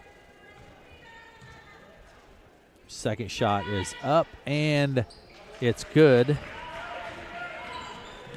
58-44. Sifford to Gillen in the corner. Bergman for 3. It's not there. Rebound, Emery. Yeah, good ball movement there by the Tigers, but the shot was not there. Fink out on the right side. Kicks it top of the key to head. Over the left side to Emery. Looks inside at Arkfeld. Goes to Arkfeld. It's tapped loose and goes out of play. Tigers ball. Nice job by Minson. The Tigers are fronting and also bringing a player from the backside. They're making it as difficult as they can to Arkfeld. Again, I think the Tigers are saying you're going to have to beat us from the outside. For the most part, they've done a good job on Arkfeld. He's got 16 points, but DeVries takes it to the blocks. It's stripped loose by Weber's outlet pass goes to Head. Dumps it to Fink in the corner to Head for three. In and out, no good. Rebound.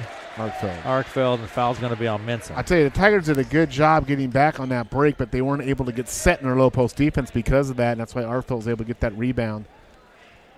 That's two on Minson. Arkfeld at the line. He's 6 of 6 now from the line, Matt. So looks like Gigsted's going to come in here for the Tigers. By the time this game's over, he'll probably have double-digit free throws. This shot is no good. Gigstad into the game, and Minson will take a seat. We've seen a lot of the Hawkeye 10 teams. You know, Lewis Central's just big and strong. It'd be interesting to see that Garrett Rutledge kid against this Arkfeld, wouldn't it? Yeah, absolutely. Arkfeld misses the second.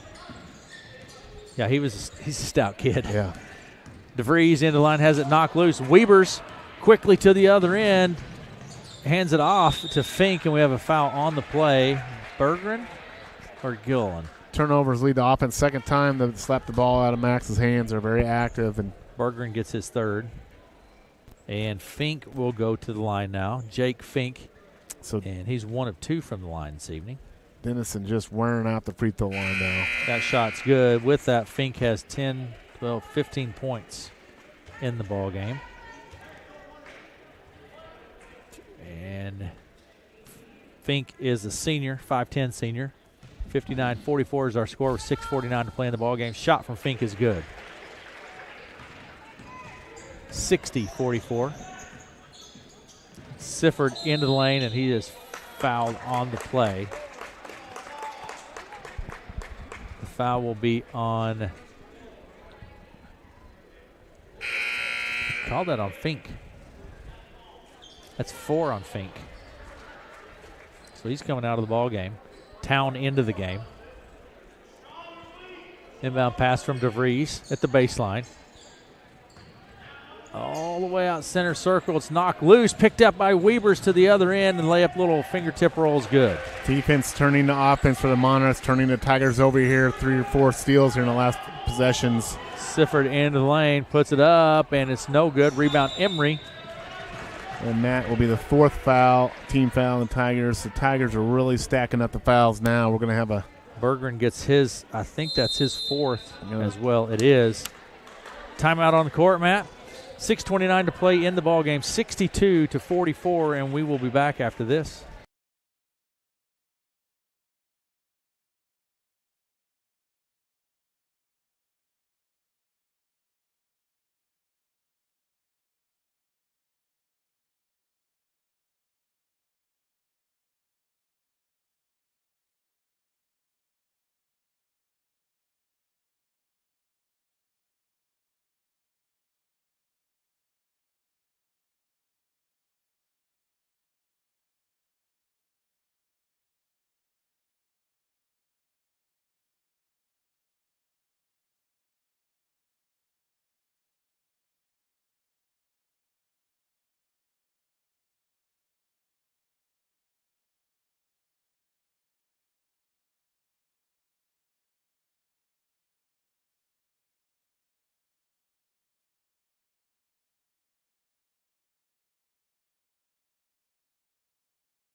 (62-44) is our score.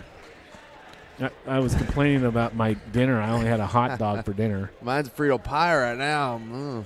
Can we get Uber delivery up here to KCS Nice Food? That's Allie West is her name. Allie West? Uber delivery. Uber Eats. Yeah, there you go. Yeah, we're going to have a DoorDash. kind of a grind to the end here in this game as you think it's Red Oaks with 4 fouls already, and we're going to have a little bit of a grinder here. The game has been pretty well. I think there's only 4 fouls called in that second quarter. Underneath, Town puts it up. No good. Sifford with the board. Into the lane for 2. Braden Sifford. Sifford is so quick and so fast. He just kind of glides with that basketball, and he's very quick with his movements and got an open lane there and took advantage of it. 62-46. Denison with the lead. Head down to the right side, spins. There's Arkfeld, little jumper. It's good for 2. Nice little Lance jump Arkfeld shot there by Arkfeld. He has 18 now tonight. for the Monarchs. DeVries comes top of the key over to the left side to Gillen. Good dribble drive. Into the lane underneath. Boy, Schmedke wide open, puts it up, no good. Rebound Arkfeld. Boy, that was a great pass by there. Hunter like to have been rewarded that, but didn't go for Jack. 5.5 minutes to play in the ball game. Head to Arkfeld in the corner. All the way across the court to Emery out on the right wing. Takes the deep 3-point, and it's good from Easton Emery. Good for 3. Gillen out on the left side, double team. Now to Sifford. 5 minutes to play. Underneath the Schmedke, knocked loose. Town comes away with it. Town to Head. Right side to Weber. Weber to the free throw line in the corner, goes to Emery underneath to Town, and it's out of his reach. You know, Town's he's listed at 6'4". Looks taller than 6'4" to me. From here he does. He's probably grown a couple inches since the program, since being here. He certainly seems taller than 6'4". Again, Class 3A Denison Monarchs, Class 2A Red Oak Tigers. Tigers playing up in classification tonight, as you do often in the Hawkeye 10. DeVries takes it into the lane, picks up his dribble, finds Sifford. Sifford takes it into the lane, tries to dump it off to Bergeron. Outlet pass goes to Head. To Weber. Head. Reverse, no good. Weber gets the board and is fouled on the play. Gillen's going to be whistled for his second personal. You know, it was Glenwood, wasn't it? Glenwood, Eli, 4 or 5 years ago won the state championship? It'd be 20. They were in they were Class 3A, right? 2018, Class 3A. Yep. You know, that was an unusual thing. Obviously, great players in that typical era team, but it's very difficult, I think, for someone to come out of Southwest Iowa to win a state championship. You know, when you look at some of those runs, St. Albert's usually gets there. It's because they're a 1A team. Was that shot good by Weber? It was. Yes. Second shot is good as well. Weber gets them both. Play up quite a bit, but you know. And especially for 1A, it benefits more than what you would think at the 1A level. But then, let's say you get to a state tournament with the record you have, you get a low play seed. First round. Yeah, you get a low seed. Good shot there by Cyrus Benson. Cyrus, that's his third or maybe fourth three-pointer. That's his third three-pointer. We have a timeout here, but are we keeping here? Yeah. But you know, it's a to me it's a good and bad with that. You know, the Red Oak team that made state tournament 2 years ago. They benefited unquestionably from playing all those tough teams. So when they played a Van Meter, when they played a Trainer, it was no different than playing a Lewis Central or a Glenwood. So there is a benefit in that. But I also say it is more usually, though, for a 2A team playing up against a 3 or even a 4A school. It's very tough because it's a more physical game. It's a more of a grinder game, and it's – that makes it difficult to have. You don't see Riddle go out and have a 19-5 record, or at least 2A teams, because it's just very difficult to do in a Hawkeye 10. But so anyway, it's good. It's good to see a Glenwood win a state championship. I'm trying to think, when was the last state championship basketball team? Maybe Harlan had a state championship in basketball prior to that. The closest in the Hawkeye 10. Osborne had a couple, so I think. The closest to us would have been Trainer. In 2013, I want to say Osborne would have been around that area too as well. But I think Osborne's won a couple at Harlan. Mm-hmm. Glenwood's won one. I don't know if Lewis Central's ever won a boys' state basketball title. I don't think so. Here we go. Back to play. Inbounds pass to Weavers. Now to Emery. Full court press from the Tigers. Right side Head with the ball. Weavers to Fink. 4 minutes to play. Going to show some patience here, Matt? Yeah, just working here with good offense, high-low game here, a little cut and screen. Knocked loose. Sifford comes away with it. Left side now to Gillen. Little fingertip roll for Hunter Gillen's good for 2. Tigers going with the press now. Outlet pass to Weavers. Hits it to Arkfeld for 2. Nicely done by the Monarchs there, breaking that press. Now to DeVries, takes it to the blocks, puts it up, alters his shot because of Arkfeld. It's no good. Now to Weavers. There's Arkfeld. Yeah, they're It's just certainly going to take some because Arkfeld was wide open there. they're going to a spread game here. The old. Fink takes it in, puts it up, no good. Arkfeld out to Fink in the This corner. is almost a four corners offense from North Carolina Tar Heel fame. Little alley-oop. Tried to go for the alley-oop there. Didn't happen. I'm going to call a foul on a Tiger there. You know, that four corners offense was a radical thing Dean Smith did back in the late 70s, where he put a player in each corner of the offense and had his point guard, Phil Ford, I believe at the time, just control the game from the middle of the court. And Arkfeld's shot is good. that was before three-point shooting dominated the landscape of college basketball. Cyrus Minson picks up his third. Arkfeld at the line. The game has changed a lot. Do you know the first person to shoot a jump shot in Southwest Iowa used that effectively in her game in the early 50s was a guy named Bob Tag Tigran from Red Oak. Three-point shot from DeVries is no good. Fink grabs the board, pushes it across the timeline quickly. DeVries taps it loose, but it's chased down by Weavers. Now to Fink. Pressure from the Tigers. 2:47 to play in the ball game. 73-51 is the score. Stolen by DeVries to the other end, and the layup is good for two from Max. 2.5 minutes to play. Down to the other end. Alley-oop. Yeah, I don't know if Arkfeld quite has the hops, but because if you're ever going to dunk one, that's the one you do right there. But think about that, a jump shot. When it used to be a set shot, how radical that was to jump up in the air to shoot the ball. Athlete. That's just, that was a radical concept to the game, now and back in the era. 73-53. You ever shoot the old set shot, Matt? If I ever even was able to get the ball in high school, I was going to shoot it any way I can. I was the sixth option on a 5-team rotation. You put it up. When you got it, you put it up. It's going up. Fink with the ball. 20-point lead here for the Monarchs with just over 2 minutes to play in the ball game. Head for three. It's no good. Rebound Beeson. Beeson to Schmedke. Back to Beeson on the right wing. In the corner, it goes to Minson for three. It's in. Cyrus is automatic. That might be his career high. I think what do you got him for? 12? For 12 and all 12 from three-pointers. I'm not sure four what three-pointers. size career high is, but that might be it or close to it right now. Fink with the ball on the right side. 1.5 minutes to play. Certainly spreading this out. Denison, just trying to milk the clock here a little bit. Weavers. Yeah, working that shot clock down. 10 seconds on the shot clock here. Weavers around to the right elbow. Underneath the arc. Good help. Tap loose. Gigstead tries to keep it in Good play. Good job by Gigstead. Schmedke to Gigstead in the corner. Fakes it. Take it, Landon. Tap loose. Outlet pass goes to Fink, and they're going to slow it down again. A minute to play.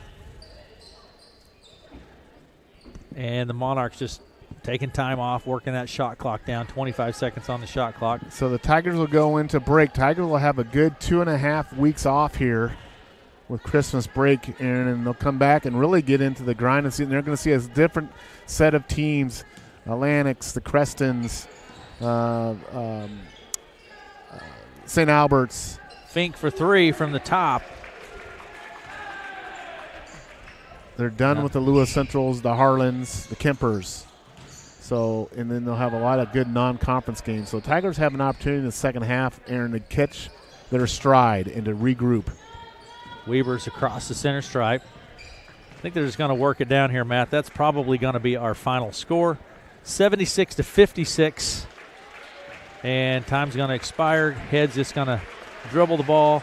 76-56 is our final. Denison with the victory. We'll be back after this.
Welcome back.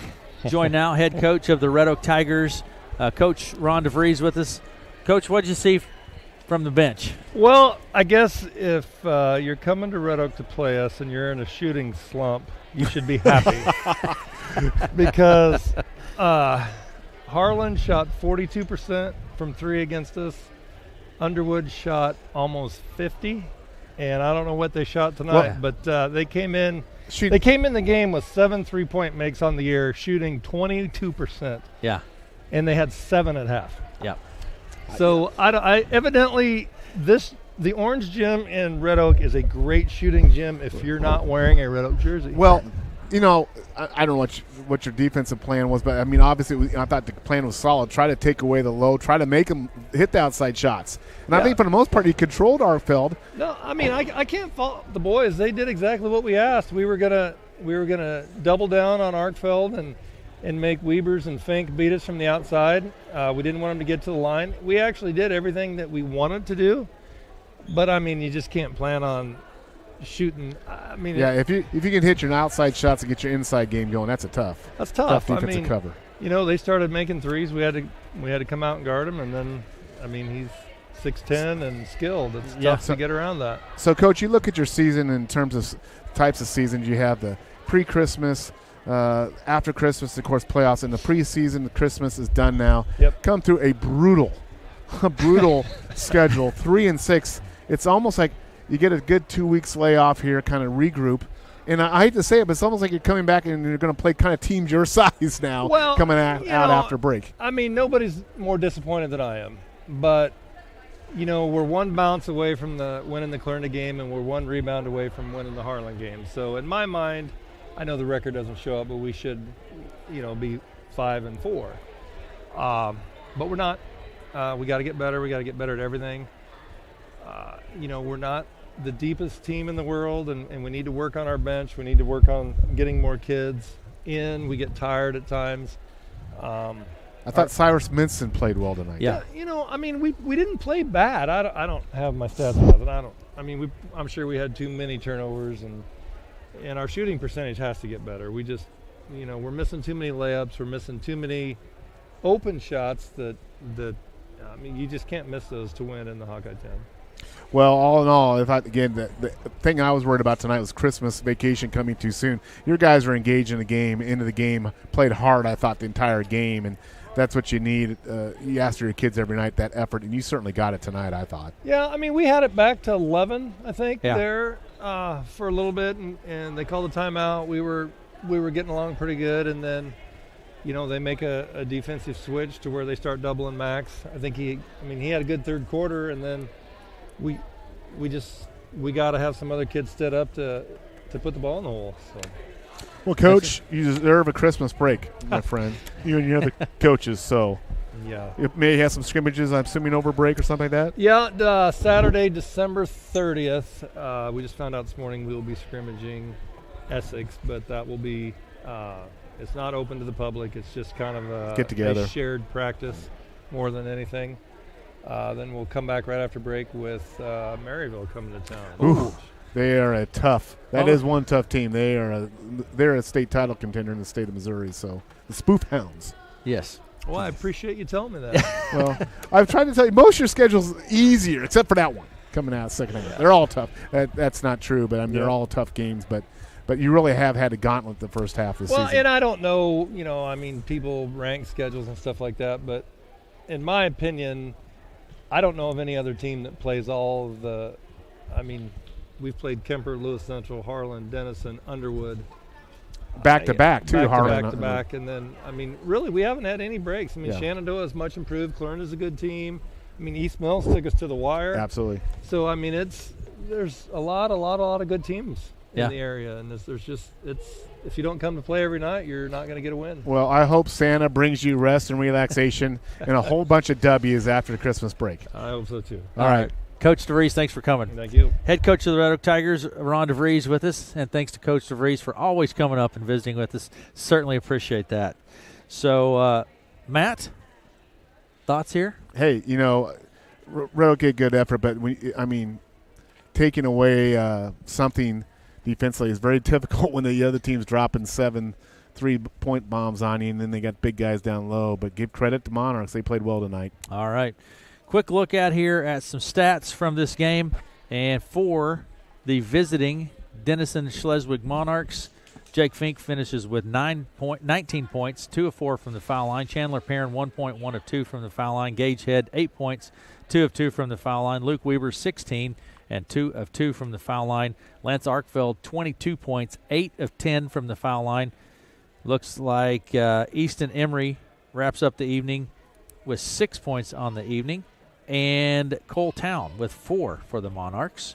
For the Red Oak Tigers, Hunter Gillen with 13 points, 2 of 4 from the foul line. Brighton Bergeron with 2 points on the night. Cyrus Minson, 12 points, all of those from three-pointers for Cyrus. Max Vries, 23 points, 2 of 5 from the foul line. And Braden Sifford with 6 points in the contest. And again, Denison gets the victory by a score of 76-56. Overall this evening, just starting early on in the evening, junior varsity play. It was in 2 quarters of play. Junior varsity girls, Denison with the victory, 25-17. Junior varsity boys play, Red Oak gets the victory, 70-63. In varsity girls play, it was Denison over Red Oak, 70-35. And in varsity boys play, Denison gets the victory, 76-56 here in Red Oak this evening. That's going to do it for us. Thanks, Matt, for all of your work. Certainly appreciate it. Thanks to Eli Bells for running all of our production software, and Lori Lathrop back at our central studios. That's going to do it for us, and we will see you again tomorrow morning.